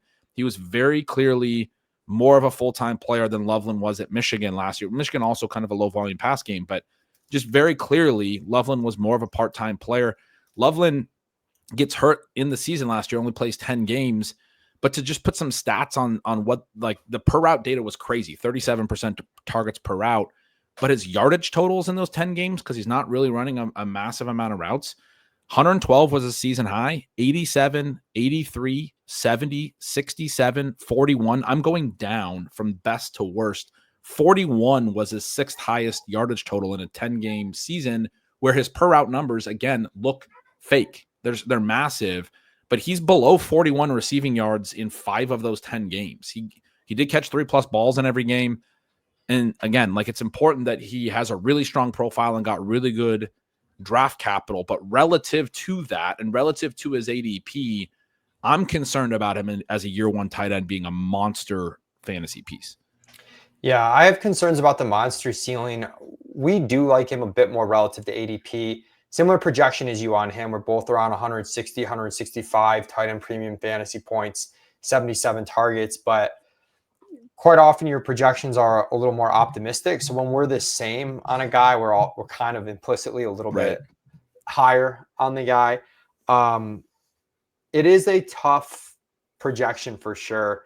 I think just baking in some upside of the offense, the draft capital, and we might switch some stuff from him to Burden here, and you talk through it.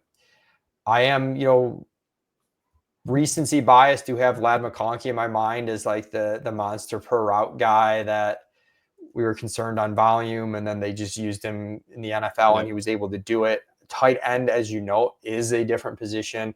Johnson noted as a difficult position to learn. So it's tough on Loveland. I'm buying, but not at a crazy high clip is ultimately what I'm doing here. I like those points. And I do want to say, like, I'm not going to not draft Loveland because of the things that I said. I'm concerned relative to where, like, I'm always really in on rookies, and he has monster draft capital. I think everything you said is really favorable and important to keep in mind. I don't want to be like, completely out on a guy that they took this high. and I think really they took him before Burden, right? Burden was their 2nd round pick. It's a little odd that I'm like, oh yeah, they have a clear role for Burden and not for Colson Loveland in year 1. That's not the way that their draft capital went, right? So anyway, I'm with you. I think he's definitely someone to just bet on the uncertainty and the upside and the per route ceiling. It's just, relative to all that, I have a hard time in the projection. Yeah, it's an easier bet to make if you are willing to spend a couple of spots at tight end, in a redraft league to kind of see how this plays out. Mm-hmm. In a redraft league, you're getting him, I think, at a cheap enough cost that he's essentially free in a redraft league. In best ball, I can convince myself that I'm just building the tight end room in the correct way to take on the risk is generally how I talk myself into it. Let's talk about the running back, though, because as been noted, I actually just skipped over the running back position. This is a hugely important position. Our ranks are a little bit low on Swift and Roschon. I find myself drafting both backs ahead of our ranks. There aren't a ton of players where I'm, deviate from our ranks. This is a spot where I do. You've got Swift at 195 carries and 63 targets. We're at 185 carries and 45 targets. So definitely lighter on the volume, especially the pass catching. Roschon, we're at 117 carries. You're at 115. We both have him for about 24 targets. And then the rookie, Kyle, I'm going to butcher his last name, Manaji, at 60 carries for us, 72 carries for you. Ben is smirking at me. And only I don't know like how to 10 say targets. it. I've been saying Monongai. Monongai. That sounds better at the very least than whatever I said. Monongai, I guess that all, and jokes aside, like, is this guy going to make a dent? We like to bet on rookies in uncertain backfields, but it's not a highly drafted rookie. They don't add anyone else, though, which really good for Swift and Roschon. I've been generally a Swift sucker over the years, and just seeing how much fantasy production was in that backfield in Detroit, I find myself willing to wish cast a little bit here, which is why I end up drafting these guys ahead of our ranks sometimes. I was going to ask you, because I thought the projection would make things clear. I'm glad to hear that you're kind of in on him, but it doesn't sound like you have like a lot of clarity. I was going to ask you if this is another one of these jump the shark situations that you famously nailed on Josh Jacobs a few years back, where, I mean, the situation seems so favorable, and we have liked DeAndre Swift in the past, but it's the flip side of it is like Swift's peripherals weren't good last year. His missed tackles for stuff notably created. Roschon's were also bad. Monongai is not actually, I mean, if there was a rookie running back here with a really good profile, that would be fun. But I mean, this is a guy who he gets some positive stuff for pass protection, but he's a bad receiving back. He did not have 100 receiving yards in any season, 4 collegiate seasons of like playing. He didn't have 100 yards one time as a receiving back. His targets per route stuff for a running back, very low, even, just never really used that way, I guess. But also his like ball in hand, yards per target after the catch stuff, very poor. Like didn't do much of anything as a receiver, below average. RAS, like poor 40 time despite weak size, poor shuttle. I do think there's like a little bit okay stuff on the rushing side, but they've also had some comments that there's a lot of things they need to coach up with him, was one of the early offseason comments. They later said that he's picking up stuff quick. I probably want to have some exposure to the late rookie here, and he needs to at least be a part of the conversation, because this is like you said, very favorable running back situation behind a remade offensive line with Ben Johnson calling the plays. Swift played under Ben Johnson for 1 year. It was 2022, I believe. He only got 99 carries. He did get 70 targets. So like you can take that favorably or unfavorably. I'm not entirely sure. Jamal Williams got 262 rushes at a 4.1 yards per carry that year. That was 100 over Jamal Williams' previous career high, and he's basically been done since that year. So they're giving a ton of volume to basically a replacement level back. He did have a bunch of touchdowns that year. He had a 4.1 yards per carry. Swift had a 5.5 and got 99 carries relative to that. But again, the 70 targets is the favorable flip note on that. I guess I think Swift is probably the clear receiving back. Roschon, a big back, has been praised for his pass blocking in the past as well, like Monongai, but wasn't very good in the pass game. I think you kind of have to project a decent amount of targets for Swift, which is the thing that probably tips me over to, yeah, he's probably a fine play in the end. But there's some similarities to previous dead zone backs where we tell ourselves that this is a good play because the situation's good and there's not any other good backs on the roster. And sometimes guys can come out of nowhere. It would not surprise me if the Bears are a team that somebody that is I have not named, one of these three players winds up having a meaningful fantasy role at some point this year. The very first year I did dead zone research, I had talked about Alex Collins had a top 100 fantasy ADP the year prior, and UDFA Gus Edwards came out of nowhere to have 150 carries in a meaningful role. And that's always kind of been a point of, what we're looking for in these dead zone running back profiles. Like Mike Davis in Atlanta comes to mind a few years later. Somebody did point out to me that typically those are guys who have never been the starter in an offense. And at least Swift does have some credentials in that regard, that he's been the lead back in offenses, and he had 250 carries for this team last year. And so maybe this time around, Ben Johnson's going to give him the bulk of the work. There's a part of me that thinks he's going to give the bulk of the work to Roschon Johnson. I do think there's going to be kind of a 1-2 punch here, and Johnson's going to be his David Montgomery, his heavy runner, because Johnson's a bigger, more physical back. But and it's also worth noting, by the way, Swift's only going into his age 26 season. Roschon's going into his age 24 season. There's only a 2-year gap between these guys, both born in January, like almost to the day. The whole thing is really difficult for me to project, but I'm with you that there's more value here than these guys' ADP, which I think is all this uncertainty is being reflected in the market. But I think you got to take some bets somewhere in this backfield. That's where I think, and I'm relaying notes to our guys as we talk through this. I think it's our ceiling case that might be light on these guys,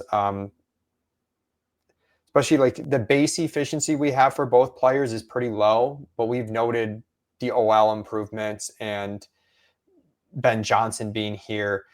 It wouldn't be shocking to see like a half yard per carry jump, in the yards per carry on these guys, and then a big jump in rushing touchdowns. So I think I just want to bet on, these ceilings are pretty good for where they go, and willing to take some chances there. Swift does go like similarly to David Montgomery, so it's kind of an interesting way to pit these two, where Montgomery has the ceiling if there's an injury, but the base value is much more assured than Swift. Swift doesn't necessarily need the injury to hit that ceiling, but the base value is much less assured because, as you said, with the dead zone stuff, like maybe he just doesn't get the touches, even though if they go through August and they're like, okay, Swift's fine, we can play him in the passing game, we really don't like what we're seeing from Roschon Johnson. Kyle Monangai is not ready. He's going to, this is a round 7 guy. We're going to have him on the practice squad. This is a team that could add one of those late August cuts and have that running back come in and actually start to play. Like last year, Samaje Perine got cut from the Broncos and the Chiefs picked him up. They didn't end up using him a ton, but we've seen those types of moves matter in the past. Not a ton, but it's possible to me that Ben Johnson's like, oh, the Lions, I know the Lions depth chart, they got to cut somebody. And he's like looking at somebody on the back end of Detroit's running back room as he's going to bring him in. He just was coaching there last year. So it would not be out of the question for somebody who's not on the roster to take volume from these guys as well. So there's risk there, but it's still, I think the prices are pretty solid. I tend to go towards the cheaper prices, the opportunity cost being lower on Roschon and the rookie Monangai. Let's go to the Green Bay projections. We're at similar plays per game, under 62, a little below league average for Green Bay. Have them about a 58% called pass rate, which is below average. I've heard some rumblings that we could see Love throw a bit more, was battling the injuries and stuff last year. I'm a little skeptical of that take. It just seemed like there were a lot of opportunities down the stretch. I remember when we were projecting them for DFS, we're like, this could be the week that makes sense for them to, throw the ball more. And they just never did. It seemed like they really wanted to rely on Jacob. So I'm playing it where if that happens, it's a bonus for me because I do like some of the, the Green Bay pass catchers, but I think it's a little risky to assume that from the jump.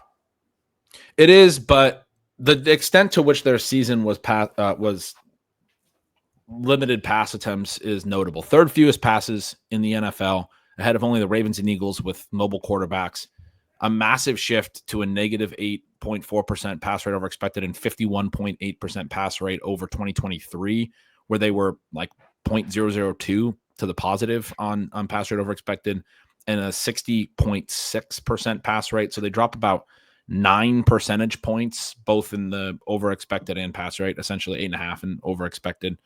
So you get this like pretty huge. I mean, adding Josh Jacobs is the big note there, right? In between those two seasons, but the pass rate being neutral in Love's first year starting, I think is meaningful. Thorman noted in his pace write-up that they were last by a mile in situation neutral pass rate at 47.9%, which gets back to, some of these other teams that were actually down there with them in pass attempts had, mobile quarterbacks and some of that stuff. But this team is like, as far as having like a pocket passer, they're just calling runs every single play. And it's not what they did in 2023. So I'm probably buying it more than you in terms of thinking that it had a lot to do with Love's injury and health. And, you get like a Rolling Stone gathers moss kind of a thing. You get this is the way we're playing offense. And so we're going to keep playing offense that way element. When asked about it this offseason, like what their offense is going to look like this year, because they're asking him these questions, LaFleur said that they don't know. They're going to try to figure it out. So I do think there's probably too much optimism that they're going to throw more, because LaFleur's comment was straight up like, we're going to figure out how we want our offense to look, which is, I think that's sharp. I think that's like smart that the team is taking that approach. I talked about with some other teams, like the idea of like fitting talent to scheme versus fitting scheme to talent. Like this is a team that's like, we're going to see what we have and then build our offense around that and call the plays that, that work around that. And maybe that's back to Jacobs. I mean, Jacobs was really good. Yeah. And to be clear, we are both projecting them to pass more than last year. 58.5%.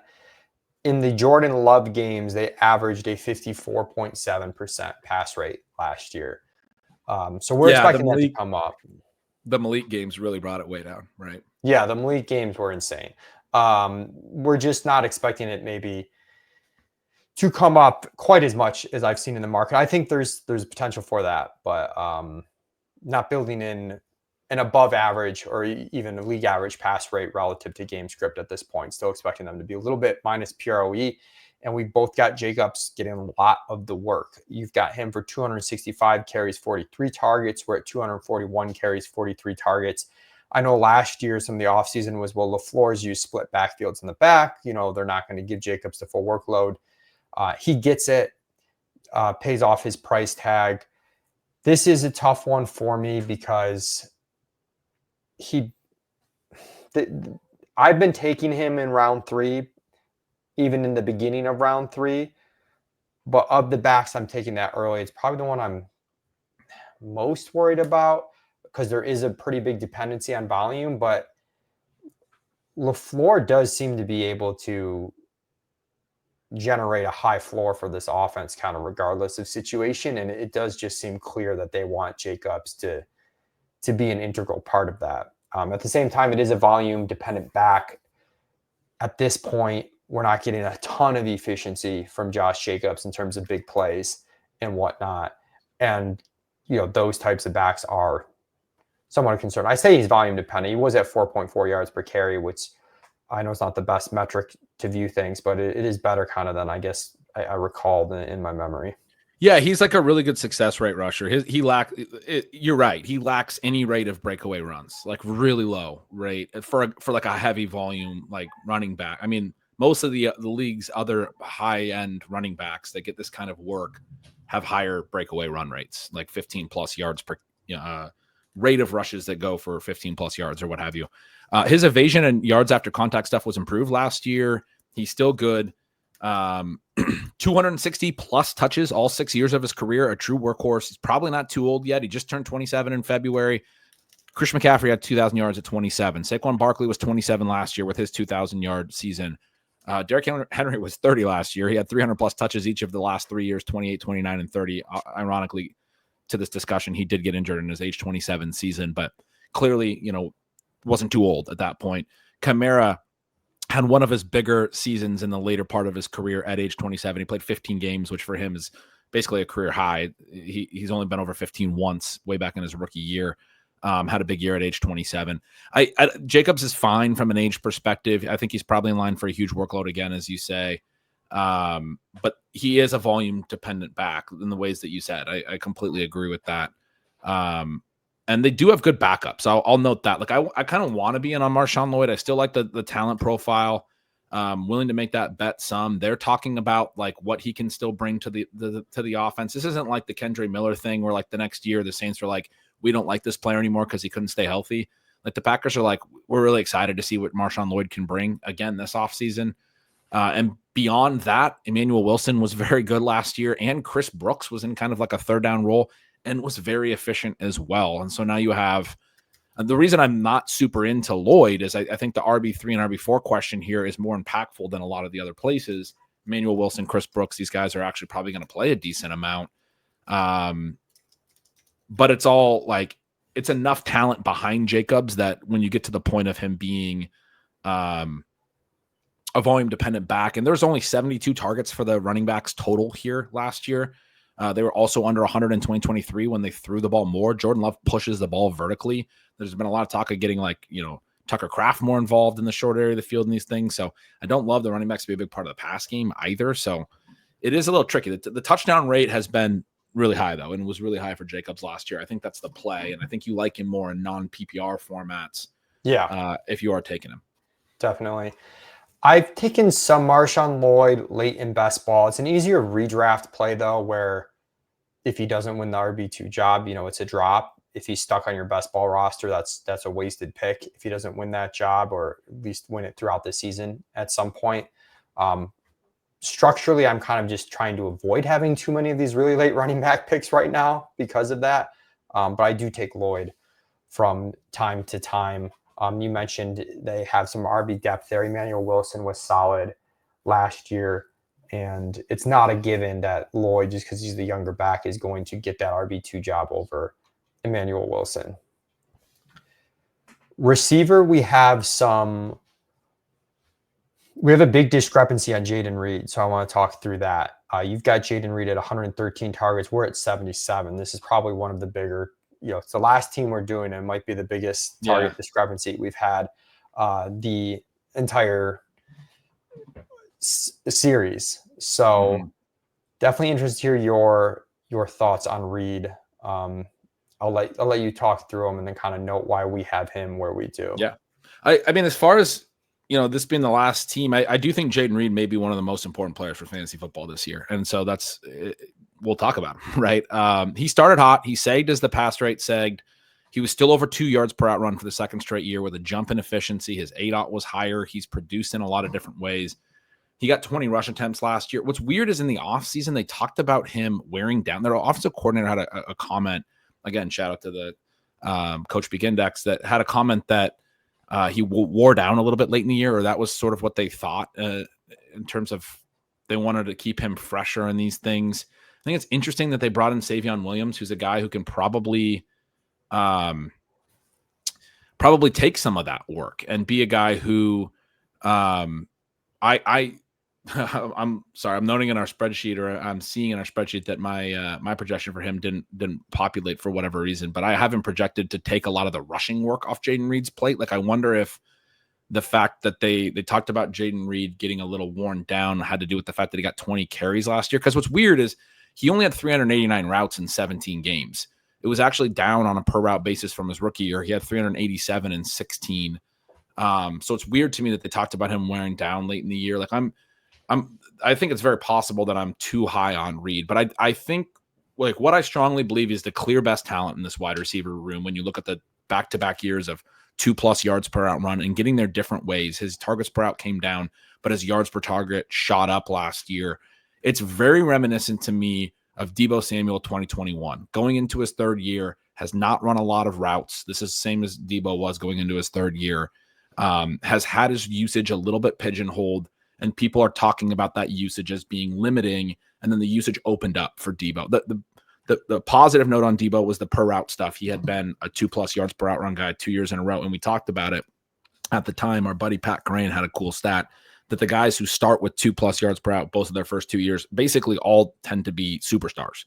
And Reed has run enough routes to at least hit thresholds over the first 2 years, but like Deebo, has not run a ton overall, has been limited those first 2 years. And I think it's masking what he actually is as a player. The ball and hand stuff is all great. He has great like evasiveness and like after contact stuff. And again, they manufacture touches for him. They give him rushes and those things, but they're trying to find ways to use him less, which is why it's kind of odd that I have him for so many targets this year.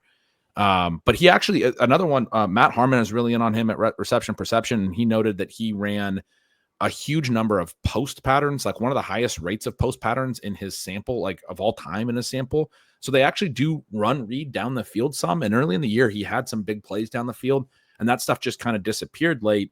I think that's why they drafted Matthew Golden, because obviously Christian Watson coming off an ACL, they have some issues with the down the field stuff. My read is with the Savion Williams pick, they may be trying to lighten Reed's load around the line of scrimmage, potentially using him vertically more. The big knock on him is he doesn't play in 2 receiver sets. And that's the point that people keep bringing home. And I do think is fair. But I guess I want to bet into uncertainty there, because this is a guy who's only played 2 seasons, and across the first 2 years, that might've been the way they used it. But going into year 3, there's always a potential with ascending players that their coaches rethink the ways that they want to utilize the player. I don't think it's impossible that they could think that Jayden Reed's a guy that need to get out there in 2 receiver sets, especially with Christian Watson injured, right? And I think, Dontavian Wicks was a disappointment last year, and Golden's a rookie.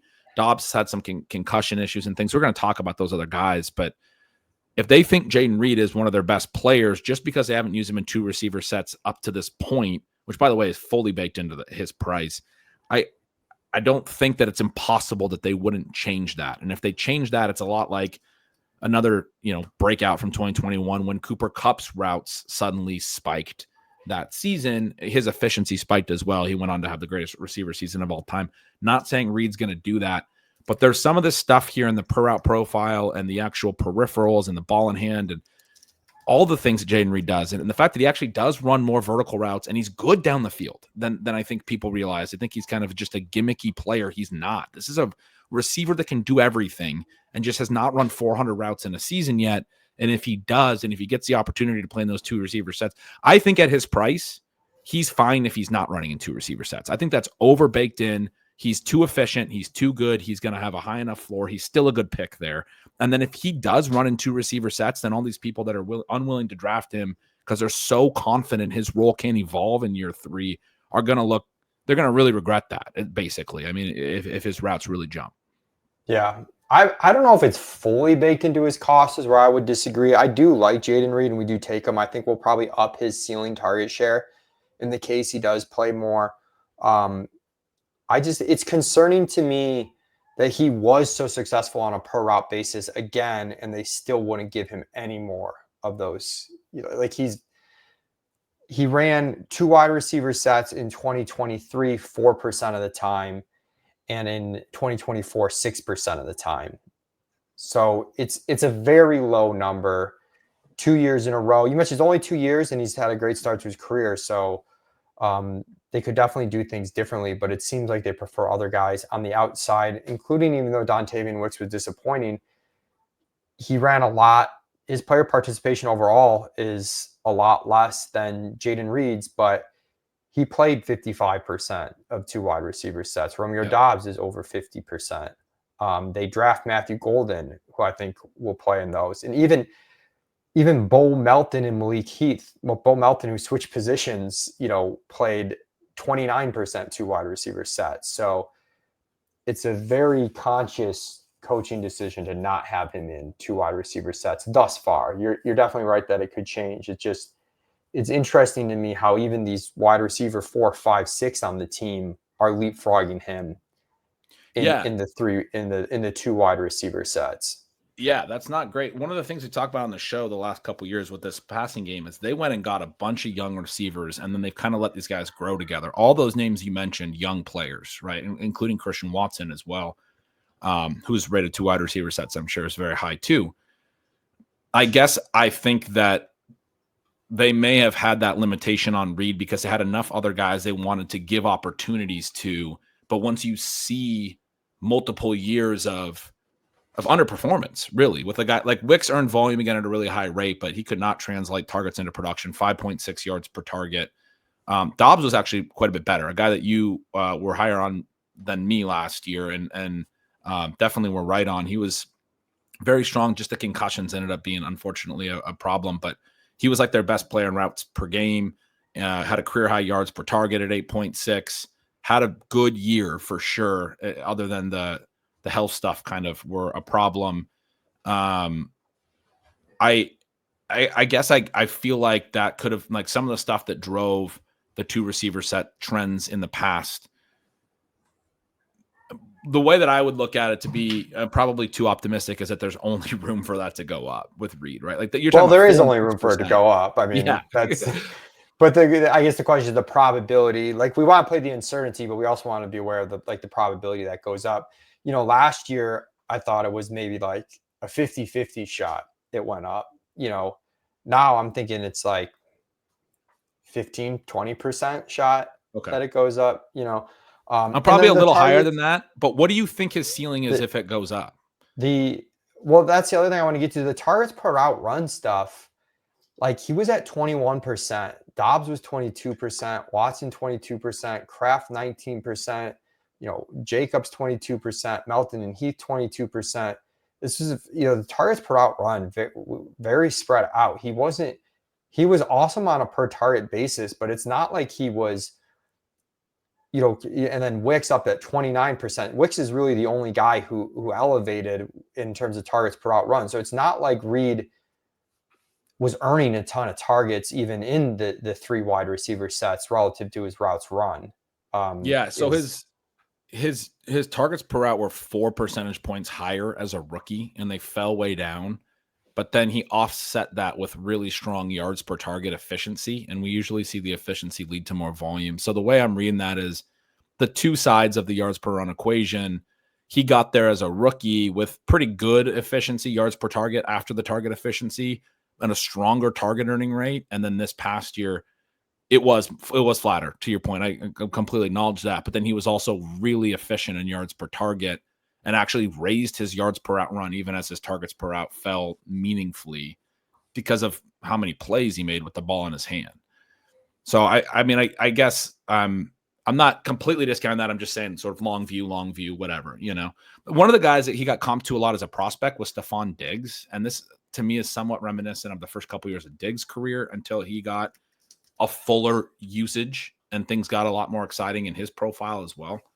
I'm not like certain he's going to be a star. That's why I was saying, like, I think he could be one of the more meaningful players in fantasy from the perspective that if these trends like sort of foretell a really long career, you could be talking about year 3 being a really good breakout season. I mean, there's similar names. The Debo and the Diggs comps that I'm giving, they looked like this after 2 years. Very similar to this, in my opinion.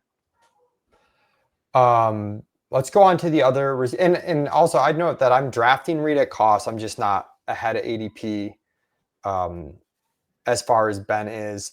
I do kind of prefer Golden, depending on the room. Just taking a bet on the wide receiver, you know, the draft capital early for Golden and the opportunity there with Watson likely out most of this season.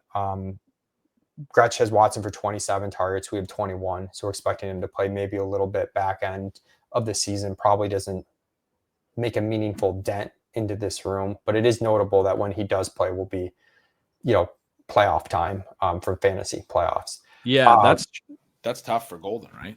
Oh, sorry, go ahead.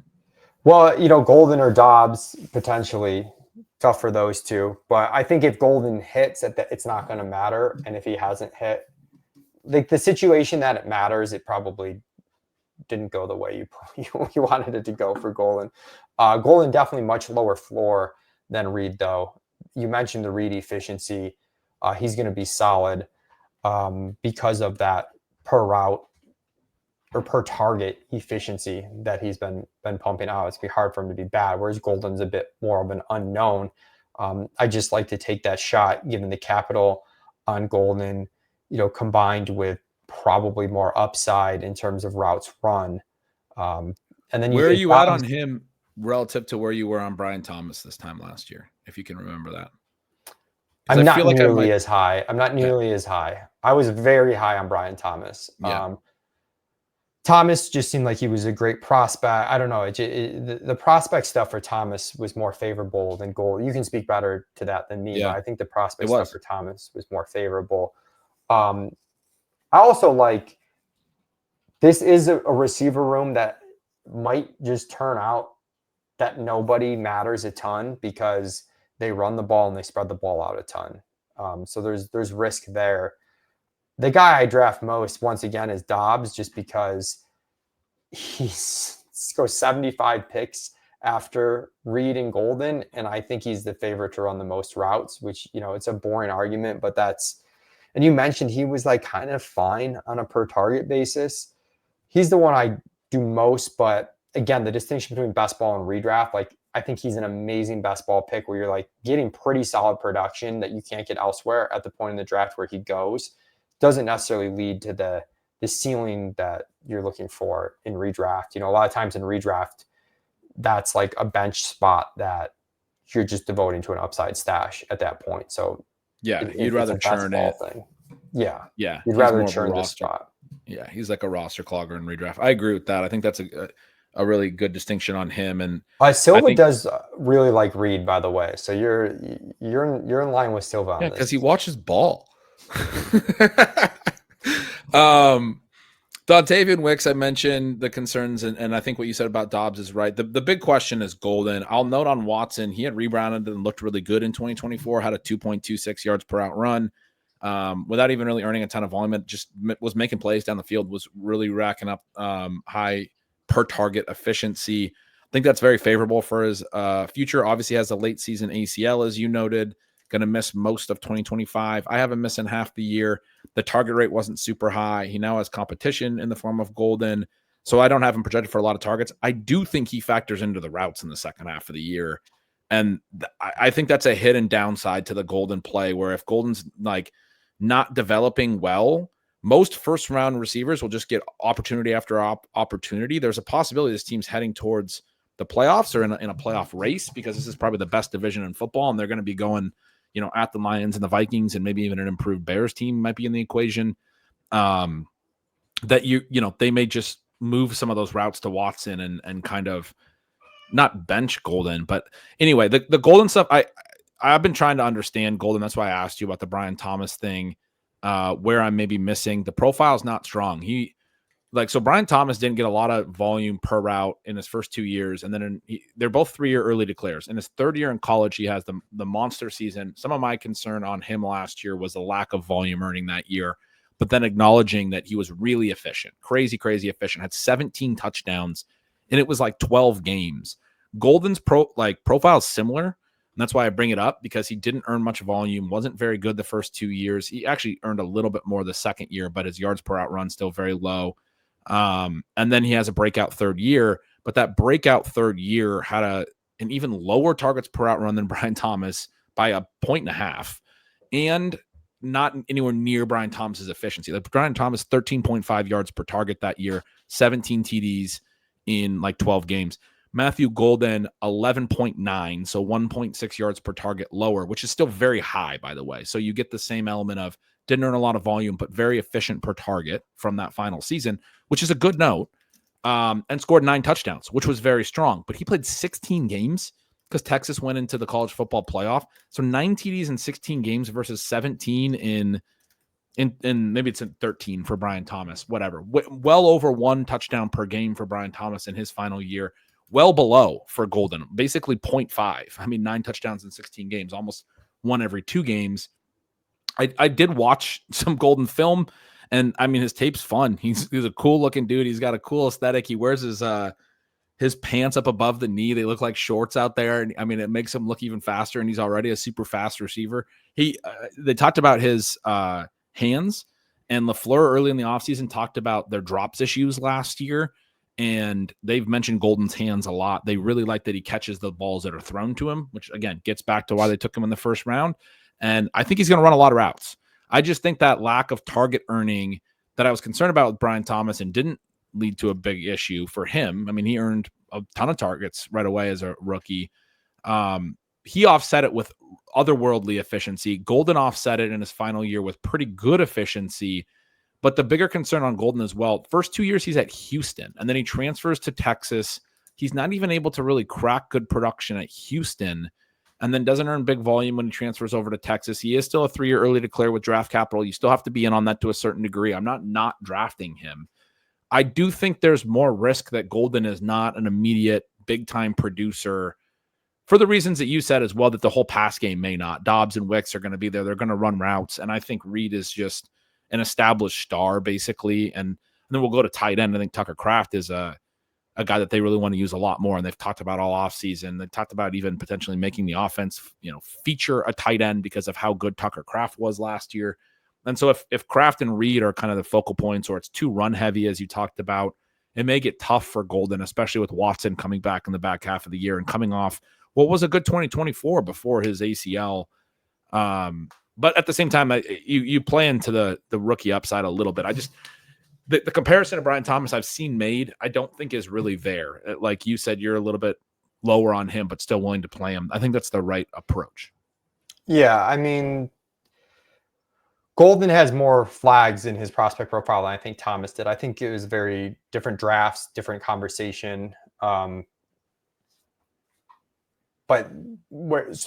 I legitimately like Brian Thomas as a prospect. I guess with Golden, it's more, hey, there's an opportunity for this guy to run the most routes and in first round draft capital, overlooking kind of some of the analytical flaws in the profile from a prospect perspective. For sure. You did mention Savion Williams they have. I mean, if there's a team for someone to break out without having the higher draft capital, though, this is the team. Like, people are going to get shots to play. They played anyone at certain points. So he's someone to keep an eye on, in redraft They did setting. talk about, part of the reason I'm down on him, they talked about him being unpolished as a route runner this offseason, which kind of matches the data. And then they talked about him being good on the manufactured stuff. I do think they're going to get manufactured touches to him and get use his ball in hand stuff. But that when I hear that word unpolished, I'm like, later round guy, crowded room, probably not going to crack a big role in year one. Maybe it's more of a longer term play. Yeah. In best ball, if I take a shot on a Green Bay wide receiver really late, it's Wicks, who has just been really bad from a per target standpoint, but for whatever reason, he's been able to earn targets and get opportunities. As you know, like, maybe they give up on him, but it's a decent profile to bet on at the very end of drafts where, some of the guys you're taking are really shaky or like really have limited ceiling. And Wicks is kind of has like a little bit more safety in terms of opportunities while still possessing a ceiling late. So I do like him a little bit more than our rank. Let's go to Kraft, who you've got 83 targets. We're at 69, so we're a little bit lighter. Most of that is just having Musgrave play a little bit more. We have 35 targets for Musgrave. You have 23. Neither of us have the third tight end factoring into this much at all. Kraft did show great efficiency, and we're projecting him for pretty strong yards per target, both of us, in the high 8s for Tucker Kraft. Just a matter really of how much volume he's able to earn. Yeah, he's tough. He actually led the team in routes over all the wide receivers, which was mostly because Dobbs missed some time because he was dominating in routes per game. But he clearly beat out Musgrave early in the year. Now, the split, it doesn't mean that you guys are wrong to have a little bit of a different split, but Musgrave then got hurt, which was a big part of it, and then Kraft really consolidated. Kraft had a very strong 10.9 yards per target. As you noted, we're both expecting that to be really good ball in hand, numbers like evasiveness and yards after contact and all of these things, and yards after the catch. And I mean, he was just dominant as far as that part of it, and is why the team is getting questions like, can you have, a tight end be a focal point of your offense? Because for people who, maybe don't remember that, especially early in the year, he had some long catches. There were some stats floating around midseason that were these are the players that have multiple catches of 50 plus yards this year so far. I remember that stat at one point. It was 5 guys, and it was 4 explosive wide receivers and Tucker Kraft. And you're like, okay, well, this tight end's pretty sweet. The way that efficiency can lead to volume is kind of being discussed here in the offseason. The question really is just targets. He had only a 14.8% targets per route last year. Can that rise? I'm projecting that, maybe it will, maybe because they've talked a little bit about wanting the ball in his hand a little bit more. And also just, I'm projecting more passes than you guys. Right. And so but as you said, it's more that I think he's going to really, leave Musgrave in the dust a little bit for these tight end targets. I'm not hyper confident on that, but that's what the play is. You're making a play on similar to Reed. You're making a play on a guy who was really efficient last year, and you're guessing that the passing game for the Packers will be more consolidated going forward, or hoping, I guess, when you take the Reed or the Kraft picks. But those are the two guys I do really like to play in this passing game.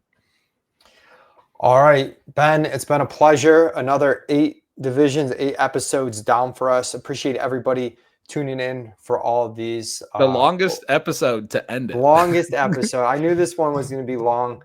Yeah. Just because there was a lot to talk through. It's a really interesting division. I think we talked on the side. It just seems like a pretty interesting year in fantasy in general, where we've had more areas to spend more time on. And then we had to go in Jaden Reed at the very end. Sorry about that. And I mean, I'll probably be wrong on that. Like a good disclaimer at the end. Good. It's a good discussion, Good disclaimer at the end. We're passionate about this stuff. I want to say thank you to you and to Establish and Run, and for the opportunity to come and talk about all this stuff. A great example is when we did the NFC West recently, I shared a take that I didn't think it made sense for the Seahawks to cut Noah Fant. They cut it before we even finished the project.